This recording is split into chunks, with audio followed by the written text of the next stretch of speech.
Hearing in the appeals between McCool and Harkin. Lords, milady, I appear with Mr. Hutton on behalf of the appellant Donna McCool. Ms. Doherty and Ms. Devlin appear on behalf of Mr. Harkin. We are all instructed by Madden and Finucane solicitors. And Mr. McCollum and Ms. Walsh appear on behalf of the PPS. Remember to keep your voice up, Mr. MacDonald. I try to. May I apologise, first of all, my lords and my lady, for the late delivery of the hard copy bundles. There is correspondence from DX which seeks to explain. We've seen that, and I did think when you began the word with L that it might also include a reference to the length of your written case, which seems to us to be considerably more than one would hope for in this court, and actually presents a somewhat exhaustive, if not exhausting, task. Well, if, like me, you found that you were losing the will to live during the course of wading through the bundles, then I can I'm not referring to the bundles. I'm referring to, and I don't want to overdo this, but I think in future a bit more conciseness would be helpful for everyone. Yes, we've obviously read your case, but nonetheless, it wasn't ideal, if I may say so. Well, I apologise for that, Lord. I don't propose to rehearse all the arguments that appear. I've enabled you to present your written submissions by focusing on the skeleton of the structure rather than on the feathers. What I propose to do, Lords and Milady, is first of all to identify the intention behind the commencement provisions. Yes. Second of all, to isolate the key provisions necessary for an understanding of how that intention was given effect. Thirdly, to pinpoint the flaws in the reasoning of the Court of Appeal in the Simpson, Aslam and Stapleton cases in support of our contention that the Court of Appeal took a wrong turn in the way it construed the legislation. And finally, fourthly, I propose to address specific aspects of the respondents' written case, in particular their reliance on Article 9 of the commencement order. So, dealing with the legislative intention, the object of the commencement provisions in the 2002 Act in our submission is simple. If the charges to be dealt with by the Crown Court include any charges that were committed before the Act came into force on the 24th of March 2003, any application for a confiscation order must be made under the legislation that applied before the Act came into force. It's very simple, isn't it? It's either all in or all out. Yes, Lord. Your argument. Yes, Lord. Yes. So you have two different schemes, and this is just the dividing line between the allocation to one or the other. Yes, Lord. I know this, the volume of the material suggests this is a complicated case, but in many ways it really is as simple as that. The rationale, of course, is just as simple. It's so that a court faced with charges isn't required to make orders under different schemes for different charges in the same proceedings. All the charges before the court should be dealt with under the same scheme. And the notion that the prosecutor can simply elect to apply under the 2002 scheme is and effectively ignore the pre-commencement offences is, in our submission, first of all, completely contrary to the plain terms of the legislation. Secondly, it's wrong in principle. And thirdly, it's completely incompatible with the whole method of the scheme. Supposing you hadn't been charged with the first one? Sorry, my lord. Supposing you hadn't been charged with the first one. If you hadn't been charged with it, if it wasn't before the court, well, then there wouldn't be a problem. Which is a prosecution election of a different kind. Of a very different kind, my lord. Yep. It's not in the proceedings. Quite. But once it's in the proceedings. Yeah, no, I understand the argument. In that situation, you still get the problem, which at some point we'll come to, of overlap between the two schemes, because if someone has a criminal lifestyle, you look at all their offending, and even if you're only looking at the post-March, whichever the year is, dates, you are looking back at all his offending, including the pre-March dates. Yes, but and then if you can go under the old statute for the offence which may not have been charged at that time at all, may be charged separately, you may get potentially an overlap. I don't know how courts deal with that. It must arise in that situation. It's not really so much of an overlap, my lord. It's just that in circumstances where it is a criminal lifestyle case, it's identified as a criminal lifestyle case, there is scope for taking into account a course of conduct over a period of time that allows the But court. that picks It's not up. related to the offences. That's the important thing. No, it's conduct. It's conduct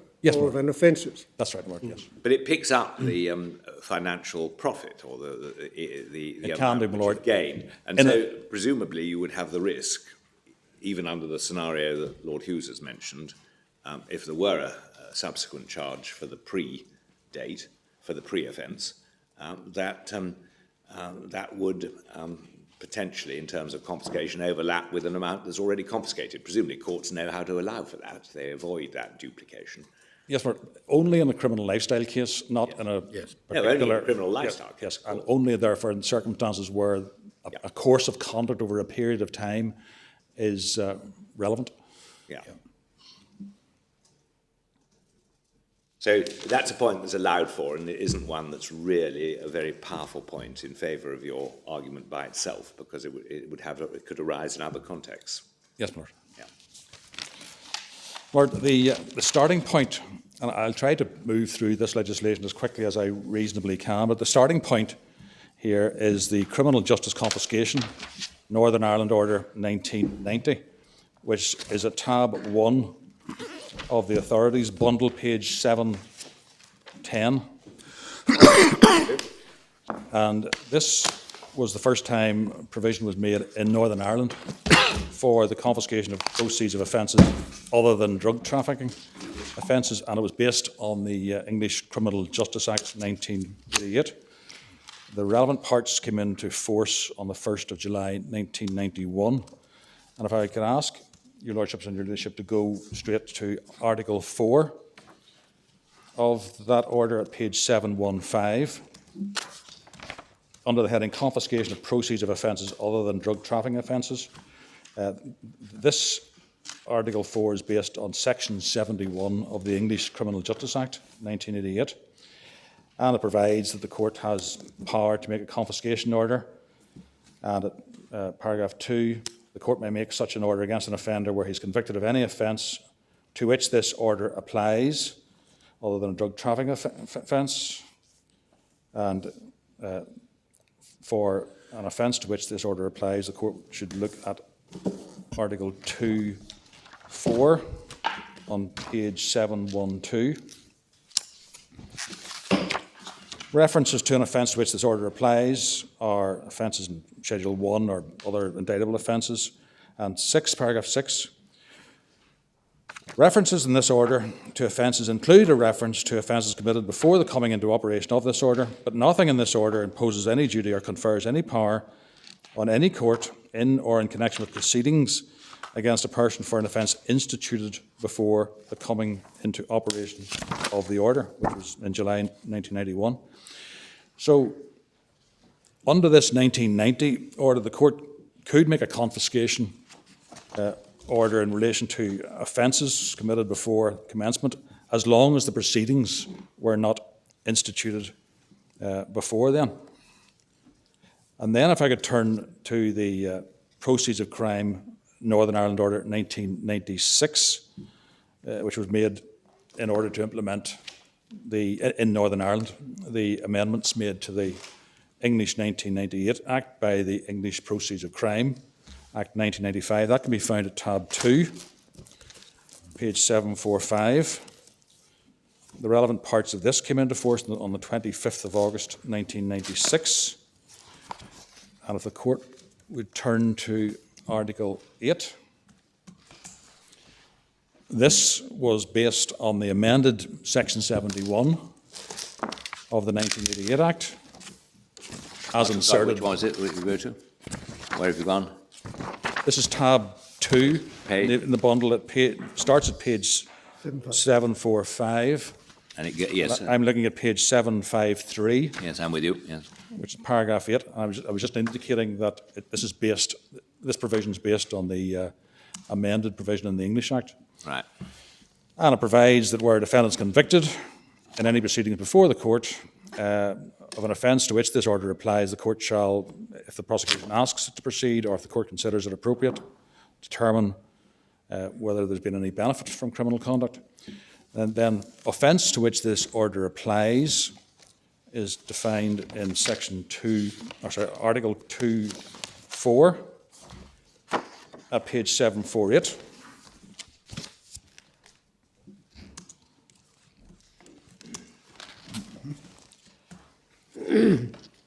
References to an offence to which this order applies are the references to offences listed in Schedule 1 and also...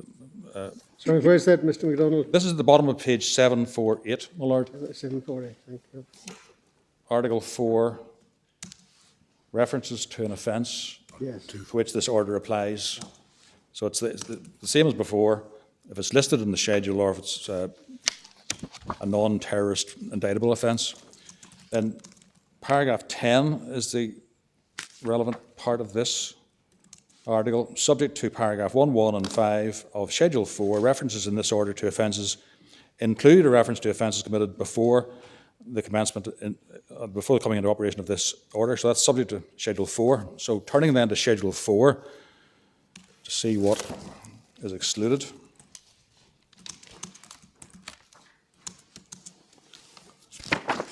Okay. Schedule 4 at page 799.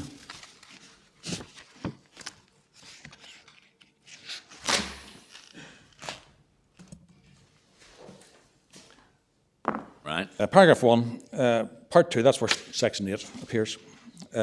Part 2 in Article 54 shall not apply in relation to any proceedings for or in respect of an offence. 1, in the case of a drug trafficking offence, if the person accused of that offence was charged with the offence before the date on which this order comes into operation. Or 2, in the case of any other offence, if that offence was committed before that date. B, in relation to any proceedings not within head A instituted before that date. And 2, accordingly, the relevant statutory provision shall continue to apply in relation to any proceedings within those subparagraphs, as if this order had not been made. Right. And the relevant statutory provisions are in the criminal justice order. So paragraph 2 preserves the 1990 regime. Yes. But for which offences? For all those offences in those two categories, essentially the effect of Schedule 4, paragraph 1 is that the 1996 order doesn't apply to either 1, proceedings instituted before the order came into force, that was the 1990 scheme, Or any offence or committed. 2, secondly, proceedings that included an offence that was committed before it comes into force. No, that was I'm new puzzled. to the I'm very 1996. puzzled, Mr. MacDonald, by 1(1)(a) little Roman 2. Yes. Offence committed before the date, because elsewhere the principle has been fairly clearly established. It doesn't matter when the offence is committed. What's that aimed at? Well, that is aimed at ensuring that really only one scheme is used, and if there are pre-commencement offences. Is it? Does it? It seems to look at. It seems to be against your case on the face of it, doesn't it? It looks at individual offences, one might think. No, it starts off in relation to any proceedings for or in respect of an offence, or in the case of any other offence, if that offence was committed before that date. So the emphasis is on proceedings. No, it isn't, you see. If you leave out 1, which is drugs, doesn't it read, I may be wrong, but doesn't it read like this? This new regime shall not apply in relation to any proceedings in respect of an offence committed before that date. Yes. And that date is the date of this commencement date for the new 1996 regime, which you told us was August 96. Yes, and if there is within the proceedings an offence committed before that date, then the article doesn't apply to those proceedings. Well, that doesn't seem very clear. Proceedings in respect of an offence suggests to the extent that they're in respect of an offence, doesn't it? Well, in our submission, the reference is to not applying to the proceedings of a particular kind. That's proceedings which include an offence that was committed. I mean, it doesn't Before a say, it's certain not date. the same as in respect of, isn't the same as including an offence, is it? At least on the face of it. Anyway, Well, yeah, we've got. Wait a minute, the answer may that's be a submission. the We answer said- may be in 5. Look at 5. Particularly B.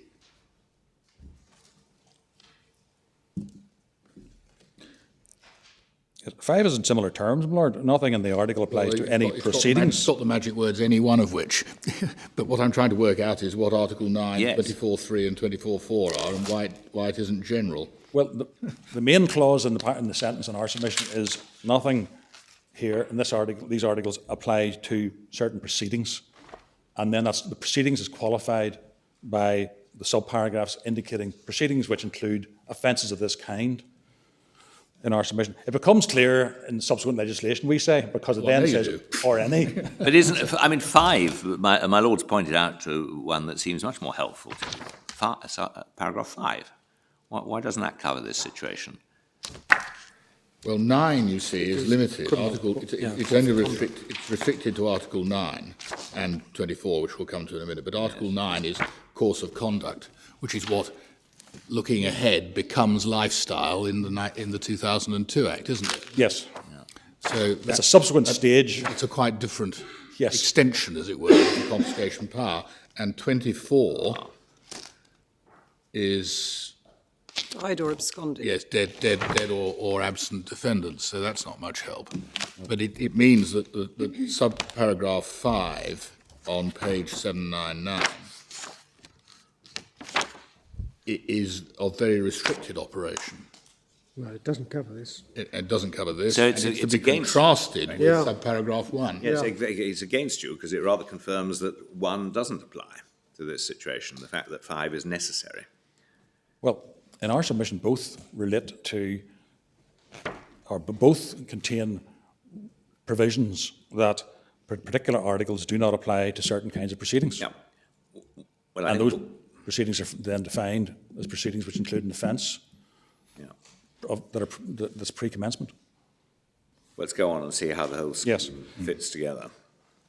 This provision in Schedule 4 reflected the position in the English Proceeds of Crime Act 1995, which can be found at tab 6.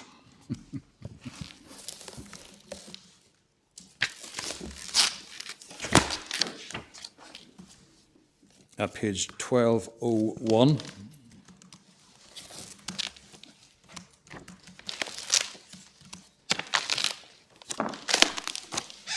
This is section 16.5. So section 1 above that, section 1 above is the section that amends the section 71 of the 1988 Act. Section 1 above shall not apply in the case of any proceedings against any person where that person is convicted in those proceedings of an offence which was committed before the commencement of that section. And again, that emphasises that if a person is convicted in proceedings of an offence committed before the commencement of the Act, then the Act doesn't apply to those proceedings. I'm sorry, I'm not with you. Where are you again? Page 1201, 1201. Lord. Yeah. section 16, subsection 5 of the Proceeds of Crime Act 1995. Yeah. But again, it begs the question, doesn't it, that one, whether it is excluding from the 1995 scheme the offence which was committed before the commencement or the entire confiscation operation? Well, my lord, it doesn't say, it would have been easy enough to say the offence can be excluded. Yes, it would. Yeah. It doesn't say that. No, you're it quite says, right. Well, clarity is a hallmark of this legislation, has been throughout. yes, my lord. Particularly, if I may say so, the 1995 Act, which isn't even an act of its own. It proceeds by amending the 1988 No. Act. But there we are. My Lord doesn't enjoys make it easy. unrivaled authority to make that observation. Well, your case is, it says clearly enough, it doesn't apply in the case of any proceedings. Yes. Yeah. Where you're convicted in those proceedings of an offence. So that's an including terminology, you say? Yes, my lord. Yeah. Now, the position is currently governed in Northern Ireland by the same legislation that governs the position in the rest of the UK. It's governed by the Proceeds of Crime Act 2002, and in particular, Part 4 of that Act, which can be found at tab 3, page 985.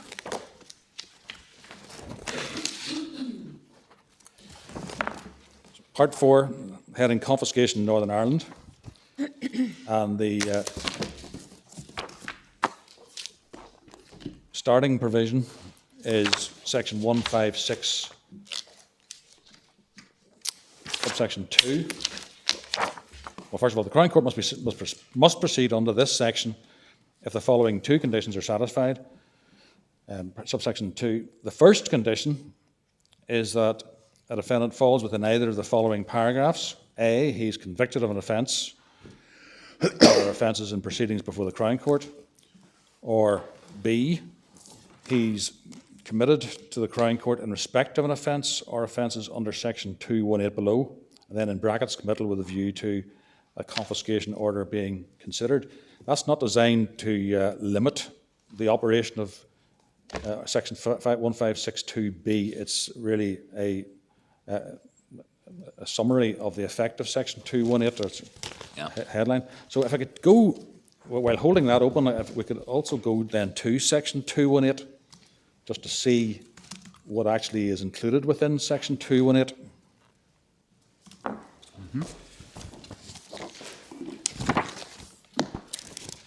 218 at page 1040. 218, committal by magistrates court, and this corresponds with section 70 of the position in England and Wales. This section applies if A, a defendant is convicted of an offence by a magistrates court, and B, the prosecutor asks the court to commit the defendant to the Crown Court with a view to confiscation order being considered under section 156, subsection 2. In such a case, the magistrates court A must commit the defendant to the Crown Court in respect of the offence, and B, may commit him to the Crown Court in respect of any other offence falling within subsection 3. And subsection 3 is broad enough to include offences, other convictions. basically anything else that the magistrates court has power to deal with. So the magistrates court may commit a defendant to the Crown Court in relation to all the offences before it, so that the Crown Court can deal with the case globally. Or the magistrates court may convict of, say, 10 offences and decide to send only 5 to the Crown Court to be dealt with. And then, bearing that in mind, if we turn back to Just before you leave that one, Mr. MacDonald, is there a difference between the kind of committal that is contemplated by 2181 and 2182? No. 2181 is committal with a view to a confiscation order, isn't it? Yeah, well, sorry, it's different in that sense, but 2182, is that is committal generally, is it, for sentence? yes, it's in circumstances where the request has The been. prefatory words are in such a case. Yes, Yes. So it is a case where. Yeah, absolutely. But once if you're a magistrate, you've been asked to send up the benefit fraud case or whatever it may be with a view to confiscation, can you then go on and pass sentence? Answer, I think you'll find no. 2182A. can the magistrate go on to pass sentence? Absolutely. Not in relation to that case. Quite. No. But they could in relation to other offences. Yes. Yeah. Which is why there are circumstances in which the magistrate could decide that 5 of the offences have to go to the Crown Court to be dealt with a view to confiscation order, but the other matters he can deal with himself. If they go up herself. if anything goes up for confiscation or for possible confiscation, then it must also go up for sentence. Yes? Yes. I think Section 219 deals with that, doesn't it? Yeah. Yes. So the Crown Right. Court's limited in its sentencing powers to the magistrate's powers, which is what you would expect. Yes. You said a moment ago, I'm not sure whether it's relevant, but the magistrates might decide not to commit on some, but 1 and 2 seem to be mandatory in 218, don't they? If the prosecutor asks you to commit with a view to a confiscation order being proceeding, the magistrate's court must send them up. No. Yeah. You must send up anything that is sent up for confiscation. Yes, exactly. And for the other offences, they can make up their own minds whether Yes. to sentence or not. Yes. Yeah, so it's only the ones which the prosecutor That's a residual category of cases that may go up or they may not. Yep. Yeah. But why can't you have a situation here where the prosecutor asks for the later offences to go up, doesn't ask for the earlier offence to go up? Right. And then when it arrives in the Crown Court, it's a clean dossier of the matters that have been sent up. There is no earlier offence involved. And so it's a straight application of Section 156. Well, that may happen, that only certain offences go up, and that will then affect whether or not the offence comes within the definition of an offence or any of the or offence or offences concerned. Yes, well, then you're into 2B of 156, aren't you? He's committed under Section 218. Yes. All the offences are post the date of commencement. What is the problem with that regime applying, therefore? There's no problem with that happening. So that would happen under that subsection. That could happen. Yes, my lady. And it would happen, if I've understood you correctly, as a result of a prosecution election at the magistrate's court to invite committal with a view to confiscation only in relation to the post-commencement date offences. Yes. Right. So then, going back to Section 156, if I could go to Section 156(9). References in this part to, and this is a term of art, quotes, the offence or offences concerned, unquote, are to the offence or offences mentioned in subsection 2. Now, that is then reinforced by Section 236, which says at 236(1), a reference to the offence or offences concerned, that's again in quotes, a reference to quotes, the offence or offences concerned, unquote, must be construed in accordance with Section 1569.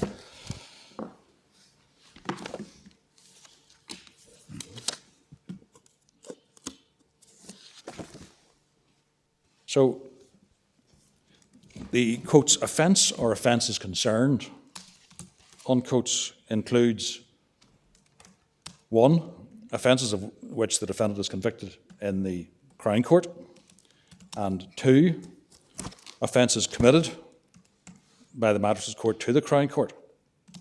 That's Section 1562. Those and those alone are the offences concerned, which leaves this residual category. Offences of which the defendant was convicted in the Magistrates' Court, but not committed to the Crown Court, are not offences concerned within the meaning of Section 1562, but they are offences of which the defendant has been convicted in the proceedings.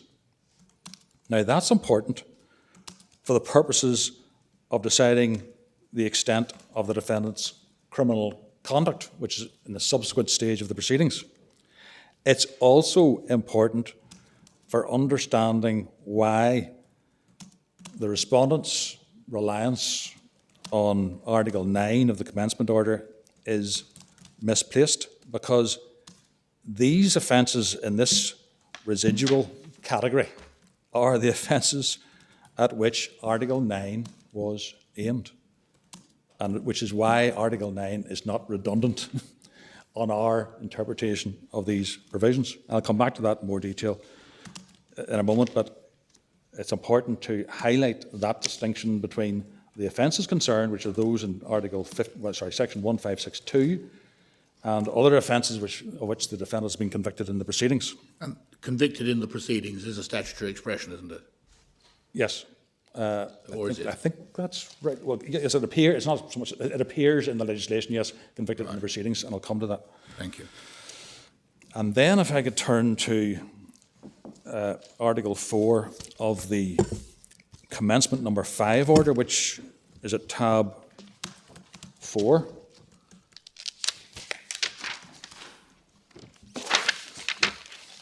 Starts at page 1138. I would ask the court to turn to 1139. Article 4.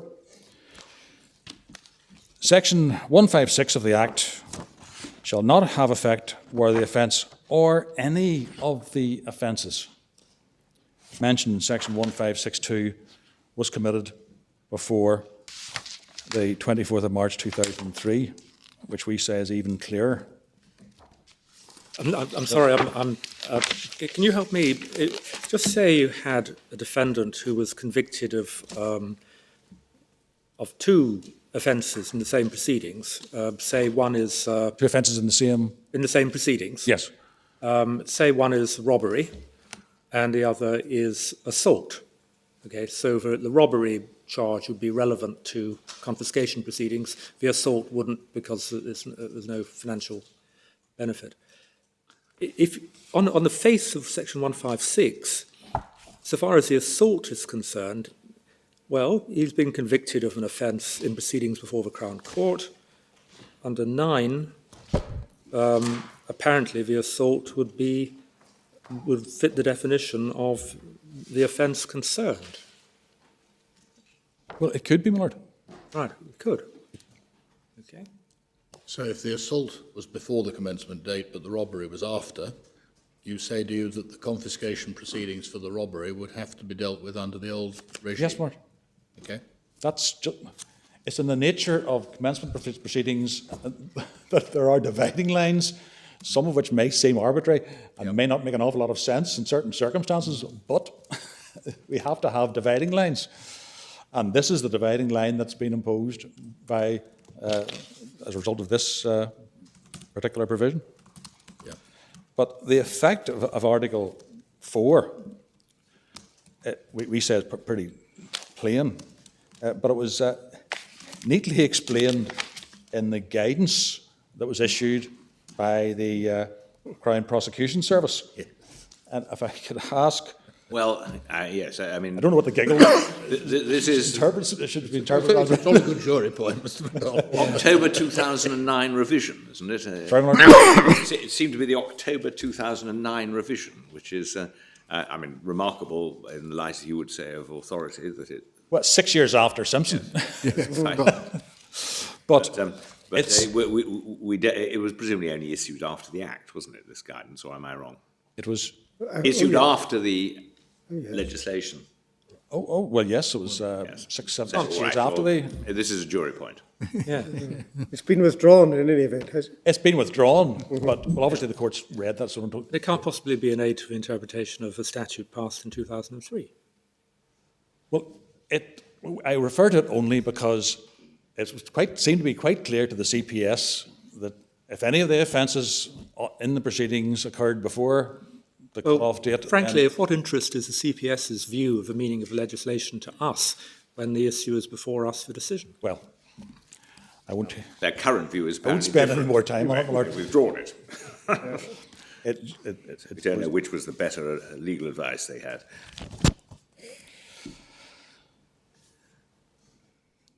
Of course, that has disappeared from the website now, but In our submission, then, if these provisions are given their ordinary natural meaning, the object of the commencement scheme, as we've identified it, is achieved. And initially, the court did give these terms their ordinary natural meaning in Ahmed and Martin. Yeah. Unfortunately, in a series of subsequent cases, wheels came off prosecution cases as a result of procedural errors committed apparently by the prosecution.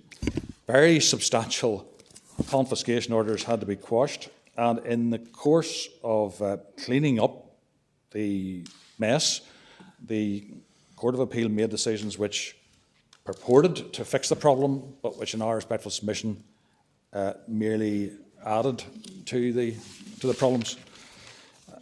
I can now then move on to the third section of the oral submissions and deal with the authorities, if I may. Ahmed is at tab 12 in the bundle. And presumably you'd accept the prosecutor could avoid the problem by charging the offences that were pre and post commencement on separate indictments. Well, that's not so simple, my lord. Why not? If the offence is part of a series of offences and would naturally form one indictment, then it would seem proper to join them in one indictment if that's the way one would expect them to be dealt with. It's more difficult if a prosecutor, for purposes unrelated to the principles underpinning joinder of offences on an indictment, decides to leave something out and create a different indictment for the ulterior purpose or the collateral purpose of attracting the intervention of a different scheme. There may be issues there about abuse of process. Fortunately, The prosecutor could certainly decide not to proceed with the earlier offence. yes, obviously, the police may not charge in the first place, or the prosecutor may decide not to charge, and therefore there's only one, the offence doesn't appear as a fly in the ointment. But it's more difficult if a prosecutor were, especially, for example, if proceedings are already in one indictment, and a prosecutor sits down, identifies that there could be a problem here, and then decides to sever or apply to sever the indictment so as to achieve a certain... If it's proper for the prosecutor to decide not to proceed with an earlier charge so as to have access to the scheme under the 2002 Act, what would be improper about charging them separately so that the same problem could be avoided? Well, Lord, first of all, fortunately that problem doesn't arise in this particular case, and it's something that doesn't have to be decided by this I'm court. raising it because of the emphasis placed in your submissions on the inappropriateness of a court's jurisdiction depending on an election by the prosecutor. And it strikes me it may be a rather technical point if the substance of the matter is that the prosecutor's choice as to how he indicts charges is actually a way in which the problem that you say exists could be avoided. Well, I suppose Yes. you say to you, Mr. MacDonald, if the prosecution started with a single indictment and then invited the court to sever it, you'd need a court order to sever it for a start. Yes. And you'd be saying to the judge, well, you shouldn't sever it. This is a single course of conduct. There's a transparently manoeuvring device being employed here, and you simply shouldn't let them do it. Well, one can imagine the scene, my lord, in a Crown Court, and there's one indictment, and the prosecutor suddenly realises at the last minute there's a problem here, and applies to the court to sever that count from the indictment on the basis that the greater problem, I can see that, Yes. and if I'm the judge and I'm invited to sever it, I just might say to the prosecutor, why? But supposing they start with two indictments. Well, that would be... Can't do anything about it, can I? That would be a different scenario. Wouldn't you say to the court they've got to be joined? And you've got to hear these together. It's absurd. It's quite clear they're I'm not at all connected in sure. the Crown case. Why should I face trial twice for a series of... It's rather more difficult, that. Is that more difficult? Well, the hypothesis there is that the charges are connected, and it would make sense. There are all sorts of reasons why it would be sensible to try them together. But you might have a case where you have unrelated charges. The only reason for putting them into one indictment would be the convenience of having all outstanding matters dealt with at once. But where a factor against that might be, on your argument, the impossibility of confiscation proceedings under current legislation if a more historic charge is included. Each case would be fact-specific. It really would depend on the reasons why an application was made to sever an indictment, to take a count out that doesn't suit the prosecution. But what you're saying is that there are objective considerations independent of pure prosecutorial preference for whichever confiscation scheme applies, which normally dictate whether you have one indictment or separate indictment. There are principles of law concerning single indictments and joinder of offences and severing of indictments, and it's difficult to see that they could properly be distorted in order to allow the prosecution to seek... Well, once you get to severance, I entirely accept that for myself at least. You can't have joinder at all in the first place, in the sense that you should not be... You cannot prefer an indictment which has got entirely unconnected events on it. There has to be some kind of nexus, doesn't there, between them? But I'm more troubled by what effective control there is over the prosecutor who simply says, this is a very long course of conduct, I'm going to split it up. Yes, Mark. There may be circumstances in which that... Put it in two different indictments. There may be circumstances in which that's proper to occur. I should say, there's one authority in the bundle of authorities that is not just one, that's not referred to in the written case that concerns this issue. It's a case called the Queen against Molden, which is a tab 27 of the bundle, page 1480.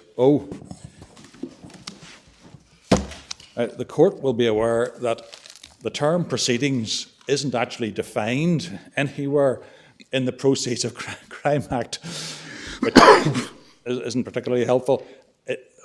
What the Act does is to define when proceedings start and when they conclude, but it doesn't say what proceedings actually are. So this issue of what proceedings are arose in the Molden case. Two indictments, is it? Two indictments, my lord, yes. And it's interesting how the two sides, prosecution and defence, lined up on this issue in that case. But this was heard by the Court of Appeal in 2008. And there were two indictments. The offences, I'm reading from the head note now, just above letter E on page 1480. The offences on the first indictment had all been committed before the commencement of the Proceeds of Crime Act 2002. The offence on the second indictment had been committed after. At the confiscation proceedings, the prosecution took a preliminary point that for the purpose of the Act, there was one set of proceedings before the judge. So the prosecution was suggesting that both indictments really that were before the court formed one set of proceedings, and therefore they were subject to one regime. And turning over the page 1481, the appeal was dismissed because the proceedings referred to a single trial. I'll just come to the passage. Why did it matter in that case? It's to do with the assumptions, isn't it? But the assumptions are much the same, aren't they? I thought that too, my lord, I have to say, but it did seem to matter.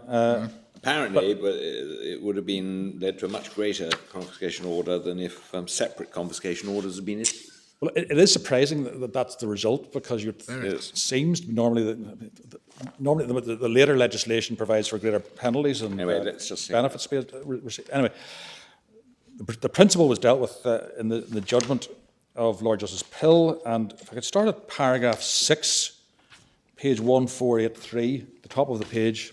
The meaning of the word proceedings in the legislation is thus the central issue between the parties, and sets out the points that are made. Paragraph 9, the appeal turns on the construction of the word proceedings in section 6 of the Act.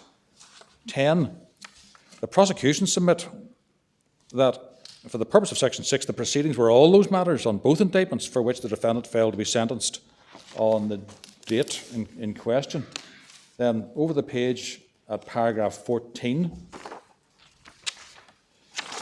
Mr. Knox, for the prosecution, submitted that the 2002 Act created a single code in relation to confiscation proceedings. That code should not be fragmented so as to make different offences amenable to different statutes, sort of point that I'm making now. That would be both unnecessary and unjustified, because some of the offences to be dealt with were committed before 24th of March. The effect was that all offences should be dealt with at the same time. For the defendant, Ms. Bex accepts that the effect of the article is that an indictment containing some offences committed prior to the Act and some offences were committed after shall be dealt with under the 1988 Act. That seems to be uncontroversial. And 17, on the preliminary point, the judge ruled, in my judgment, the word of the Act is proceeding simpliciter. This legislation is not, as Mr. Knox for the prosecution submits, similar to a sentencing exercise. On the contrary, care must be taken to ensure that the correct legislation applies to the correct indictment. If there was a proper basis for the joinder of these two indictments, then it could be said that they form part of the same proceedings. But these two indictments cannot. The Act only refers to proceedings, not any proceedings. I find that the two indictments reflect two separate sets of proceedings, and as a consequence, the two frameworks apply. So that's why I answered Lord Reid earlier, that it really depends on the circumstances in which there are two indictments. If it's proper to have a single indictment, it should be a single indictment. If it's proper to have two indictments, there should be two indictments, and they can be regarded as two separate proceedings. The conclusion of paragraph 19 was, we agree with the ruling of the judge. 20, as a matter of construction, the expression proceedings before the Crown Court means proceedings under a single indictment. Well, that must be right, mustn't it? Yes, normally that would be right, my Lord. The word proceedings is perhaps a curiosity of language and talks about the singular and plural being used. And so that provides some So what's happened help. to the? I see they referred to the Aslam and Stapleton, but I was going to ask what had happened to that line of reasoning in this. Well, actually, just at the paragraph 21, bottom of page 1485, the judge says, we do not consider that Dr. Thomas's helpful commentaries on the criminal law review in Aslam and Stapleton assist the prosecution on the meaning of the word proceedings. So it wasn't thought that that really was particularly relevant. But it seems to have been assumed that if they were one set of the proceedings, then it was an either all or nothing situation, which is surely contrary to the Simpson-Stapleton line of authority. Well, yes, they seem to have assumed, both the counsel and the judge seem to have, and judges on appeal seem to have assumed what we're saying is the case. Yes, which is a bit odd, since Stapleton was decided about 6 months before, and there's a whole line of authority before it. Well, it's also a bit odd that in two of the major textbooks concerning this area, statements are made in that support our submission in circumstances where obviously they post-date Simpson, as if Simpson is effectively ignored. Yeah. But what's happened here, I've looked it up now, I can see what happened. The reason why it mattered in Malden was that it was the prosecution who was trying to appeal. Yes. Against the amount of the confiscation order. That was a right that they had under the 2002 Act, but not under the 1988 Act. Yes? Yes, Lord. Right. The judge had not been invited to do an Aslam, Simpson and Stapleton. She had made separate orders in respect of separate indictments, one under the 1988 Act and the other under the 2002 Act. And all the court is saying is, insofar as it's an order under the 1988 Act, you have no right of appeal. Yes, Lord. Procedurally, that's right. Yeah. And in that way, it could avoid confronting the Stapleton line of argument altogether. It was a pragmatic solution. So, I was going to take the court to the Ahmed decision at tab 12,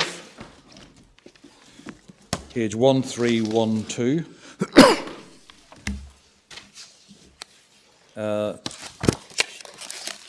This concerned the interpretation of section 16.5 of the 1995 Act. And if I could ask the court to look at paragraph 20 to 23, page 1316. it was dealt with quite summarily, Lord. The section is recited. At 22, it pointed out that some offences were before, some after the commencement date. Then paragraph 23 refers to council's admissions that because some are before, some after, the new act doesn't apply. And Sir Charles McCulloch said, we agree. And that really was it. That was followed in... Sorry, in? Sorry, Miller. Yeah, I think somebody coughed and I missed what you said. The Ahmed decision was followed in the Martin case, which is at tab 25. I don't propose to open it because it simply says we follow Ahmed. So, Bit difficult to see how much of it was argued, doesn't it? very little by the look of it, but it seems to have been so plain that there was no need to argue it, and therefore no need to engage in any extensive discussion about it, which we say is perfectly correct, obviously. Then I would like to turn to the second case that was decided the following year, Lords. This is at tab 33.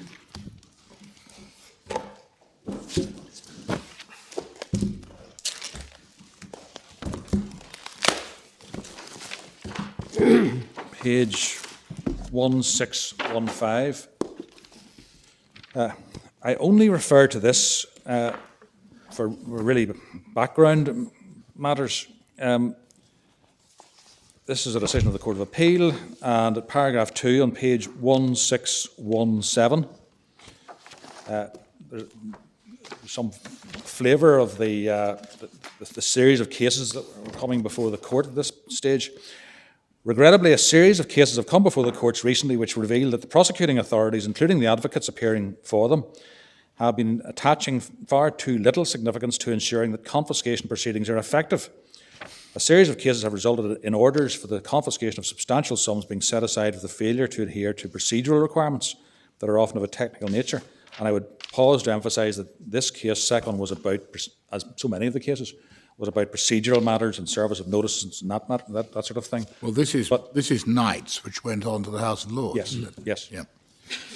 But the background of the legislation is set out at paragraph 6, and I'm not going to open that just for the benefit of the court, if the court wishes to see how this legislation developed. And then, just in passing, if I could refer to paragraph 18, which refers to the Act coming into force on the 3rd of April, refers to the different amendments, and then says in the last sentence, the amendments to the 1988 Act made by the 1995 Act apply when the offences of which the accused is convicted were committed on or after the 1st of November 1995. Again, that was Lord Wolfe expressing a simple proposition in circumstances, obviously, where the present point wasn't before the court, but nevertheless, the instinct was that's what the effect of the legislation is, that if there are offences committed after the commencement date, then the old regime applies. I don't attach a great deal of weight to that, but I just thought in passing I would mention that. Then Simpson is the main authority relied upon by the prosecution. That's a case that was decided in May 2003, but it related to the 1995 Act. That's at tab 34 in the bundle at page 1638. Again, this is concerned with the defective notice, but the Ahmed point was also taken on the basis that one of the offences was committed before the 1st of November 1995. In fact, as the court will have seen, that offence was not committed before the 1st of November 1995. That offence was committed after the commencement date, so the argument actually failed on the facts. And that appears in paragraph 20 of the judgment, but I mention that first because what it means is that the court's dicta on this point before the court are, strictly speaking, obiter. But since it has been subsequently followed, I need to look at Lord Wolfe's judgment, and in particular at paragraphs 16 to 19.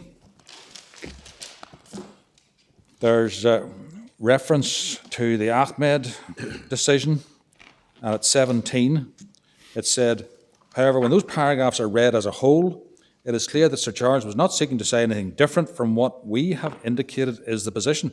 Now, I have to confess that is, in our submission, difficult to comprehend, because nothing seems to have been indicated as being the position, at least not in this judgment. And Lord Wolfe then goes on to say, apparently by way of some sort of explanation of that first sentence, that Sir Charles made it plain that the court was not persuaded that these arguments would or might persuade the judge to do other than he did. That, of course, is irrelevant to the jurisdiction point. That is a reference to the fact that Sir Charles took the view that if he had a discretion, it wouldn't have made any difference anyway, so the same order would have been made. But there's nothing in paragraph 17 in terms of reasoning that indicates that Ahmed was wrongly decided. The burden of the decision in Simpson seems to be contained in paragraph 19. Over the page, this is at page 1644. Mr. Walker's submission, if correct, means that in this case, if the appellant had been acquitted on count 6, the confiscation order would be subject to the 1995 Act, but because he was convicted of count 6, the confiscation order cannot be made. Now, that is just completely wrong. No other way about it. An order could have been made under the 1988 Act. It's just not right to say, as a matter of law, it's not right to say that that was a necessary consequence, that if this submission was correct, that the confiscation order couldn't have been made. So, equally, it's not right to say that this was obviously an absurd result. That was not the result of the argument or of the legislation. So everything that follows is completely misconceived in our respectful submission. Well, I suppose he's right to say the confiscation order can't be made, but only in the sense this one. That's the point made by the late Dr. Thomas in his criticism that that may have been the result in this particular case because of a prosecution failing in this particular case, but it was not the result of the legislation. Yeah. So when Lord Wolfe goes on to say that we have no doubt that Mr. Fisher was right in his contention that Section 16.5 is not intended to produce this very strange consequence, it did not produce that strange consequence. And it's on that misconceived basis that Lord Wolfe went on to say that 16.5 has to be applied so that after the word offence there appears the words, quotes, in respect of which a confiscation order is or could be sought. Yeah. And again, that seems to mean in the particular case, but the court will be familiar with the jurisprudence in relation to the insertion of words in statutes. We haven't dealt with this at any length in our written case, but we have included in the papers the Quinta Valley case, but also in particular we've included the McCool case at tab 10. I don't propose to spend any time on this if I can help it, but the court will see it at tab 10. This starts at page 1299. A discussion of this, the extent to which there is a power at all to insert words in an act that aren't there. And Lord Nichols dealt with this in particular when he said at page 1305 that this power is confined to plain cases of drafting mistakes, and the courts must abstain from any course which might, this is at letter E on page 1305, the court must abstain from any course which might have the appearance of judicial legislation. And then he sets out three circumstances in which it's possible to, three conditions in fact, which have to be present before a court could embark upon that process of inserting words that aren't there. And we say those conditions don't apply in this case. This was a case of judicial legislation of the worst kind, really, because it was pursued in circumstances where the court had actually misunderstood the purpose of the legislation in the first place. Then Aslam was decided in 2004, the next year, and that, we say, illustrates the kind of mess a court can get into if commencement provisions are misinterpreted and the jurisdictional anchor is lost. This authority appears at tab 14.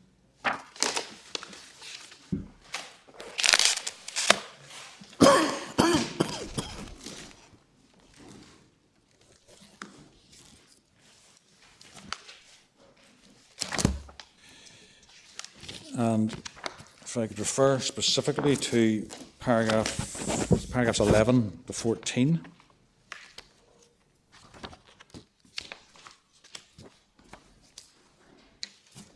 Paragraph 11 at page 1331. The legislative purpose of section 16.5 was to prevent the Crown from dividing convictions against the defendant in one set of proceedings into pre and post commencement matters, and then taking confiscation proceedings concurrently or consecutively under both statutes. That we agree with that.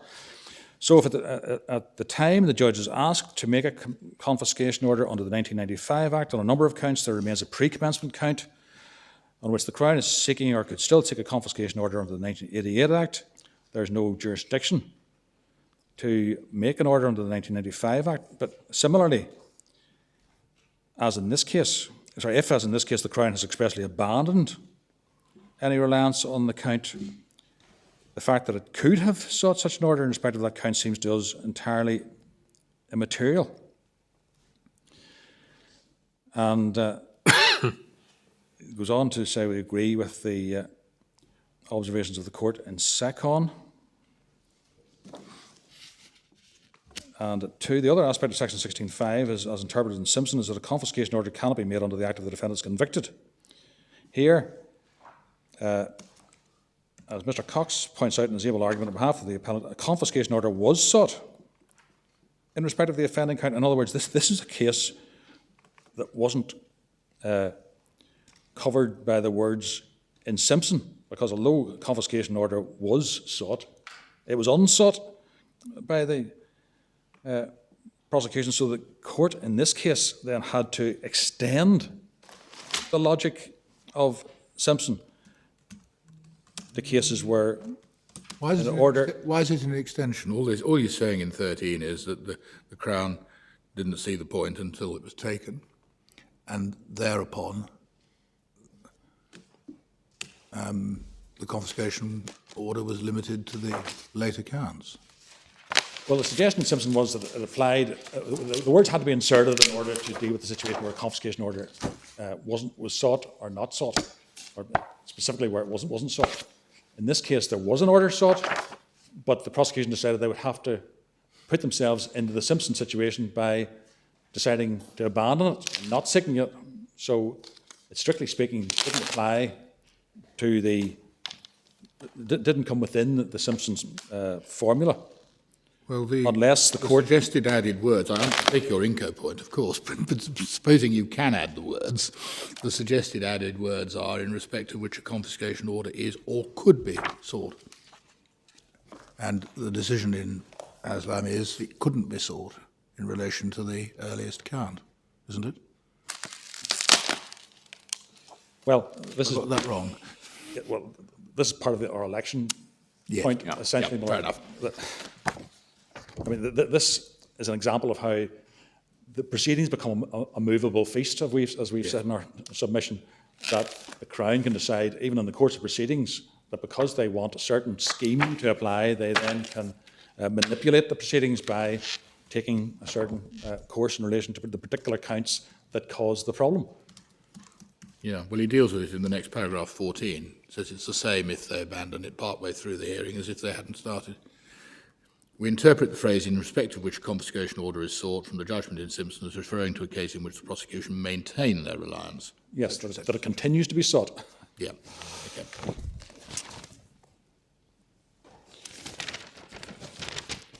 So Simpson and Aslam were then subjected to pretty withering criticism by Dr. Thomas in a criminal law review commentary, which can be found at tab 39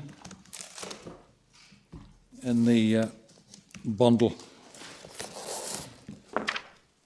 at page 1743.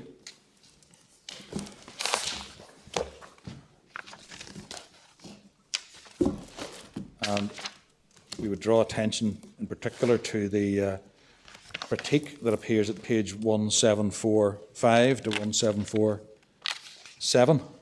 The top of page 1745, Dr. Thomas refers to the 1995 Act as an act which exhibited all the worst features of modern sentencing legislation. It's difficult to disagree. But in the middle of the paragraph, he suggests that section 16.5 seems unambiguous and its purpose is clear, which we say is correct.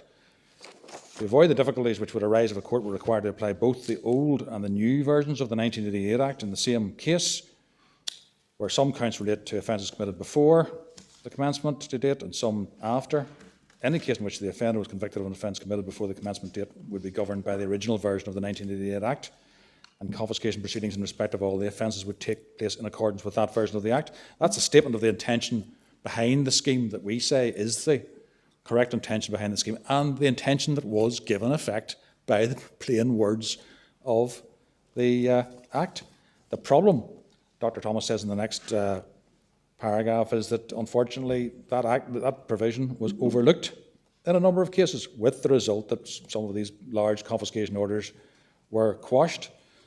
And Simpson then, the Court of Appeal in Simpson, had to insert the words that are suggested, and that Aslam followed that.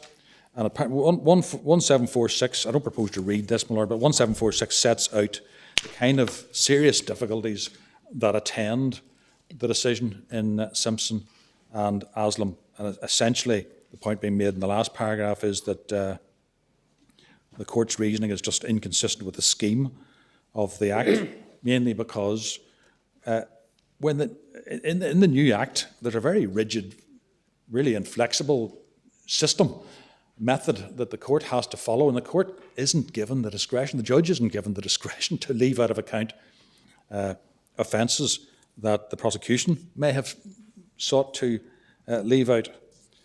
And the entire method of the scheme seems to contraindicate the kind of notion of election that is reflected in the Simpson line of authorities. Then Stapleton was decided in 2008, and that concerned the 2002 Act, the current Act. That's at tab 36.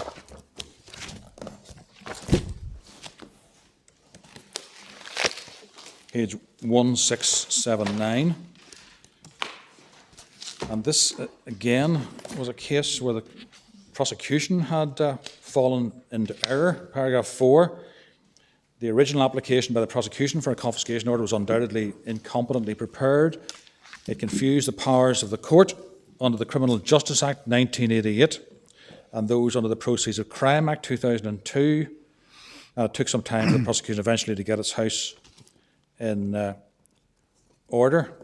And then some further discussion of the problems with the case. And then in paragraph 7 over the page,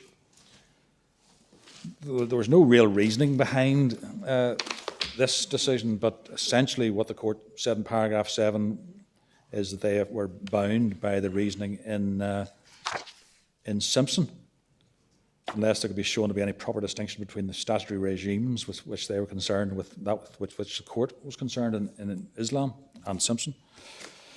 So then Dr. Thomas returned to the attack in the Criminal Law Review, and his comments appear at tab 40, and we refer to them really, because they set out in concise form the kind of criticisms that we say could properly be levelled at this line of authority. There's the Tab best. 40, Which page? page 1740, Yes, but Lord. sorry. Sorry. 1749. 1749. 1749. Which is the best bit of his criticism from your point of view? Which is the most withering. Yes. So let's see a withering bit.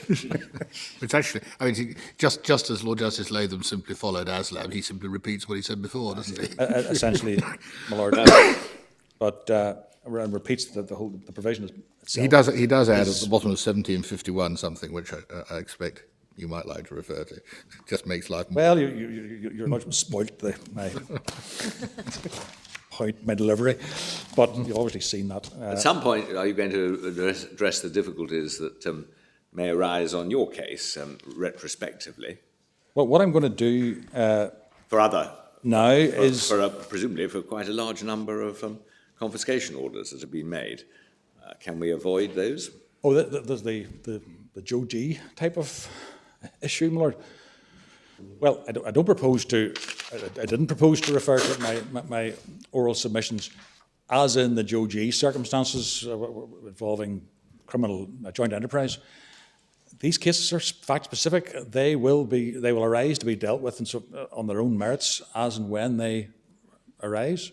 And this court really can't legislate for all the future difficulties that may arise as a result of this. The important point is that this court, in our respectful submission, is bound to decide whether or not there was a wrong turn, whether or not this legislation has been incorrectly interpreted, so that in future it can be properly interpreted. And not just this legislation, but anticipating that there may be future new proceeds of crime acts, so that those commencement provisions in those acts can be properly interpreted. So in order to avoid, and in fact, on a balancing exercise, it might avoid more difficulty by making the decision now in relation to this, rather than maintaining the fiction that somehow Section 16.5 was correct. But I see all those arguments which one understands from a pure legal point of view.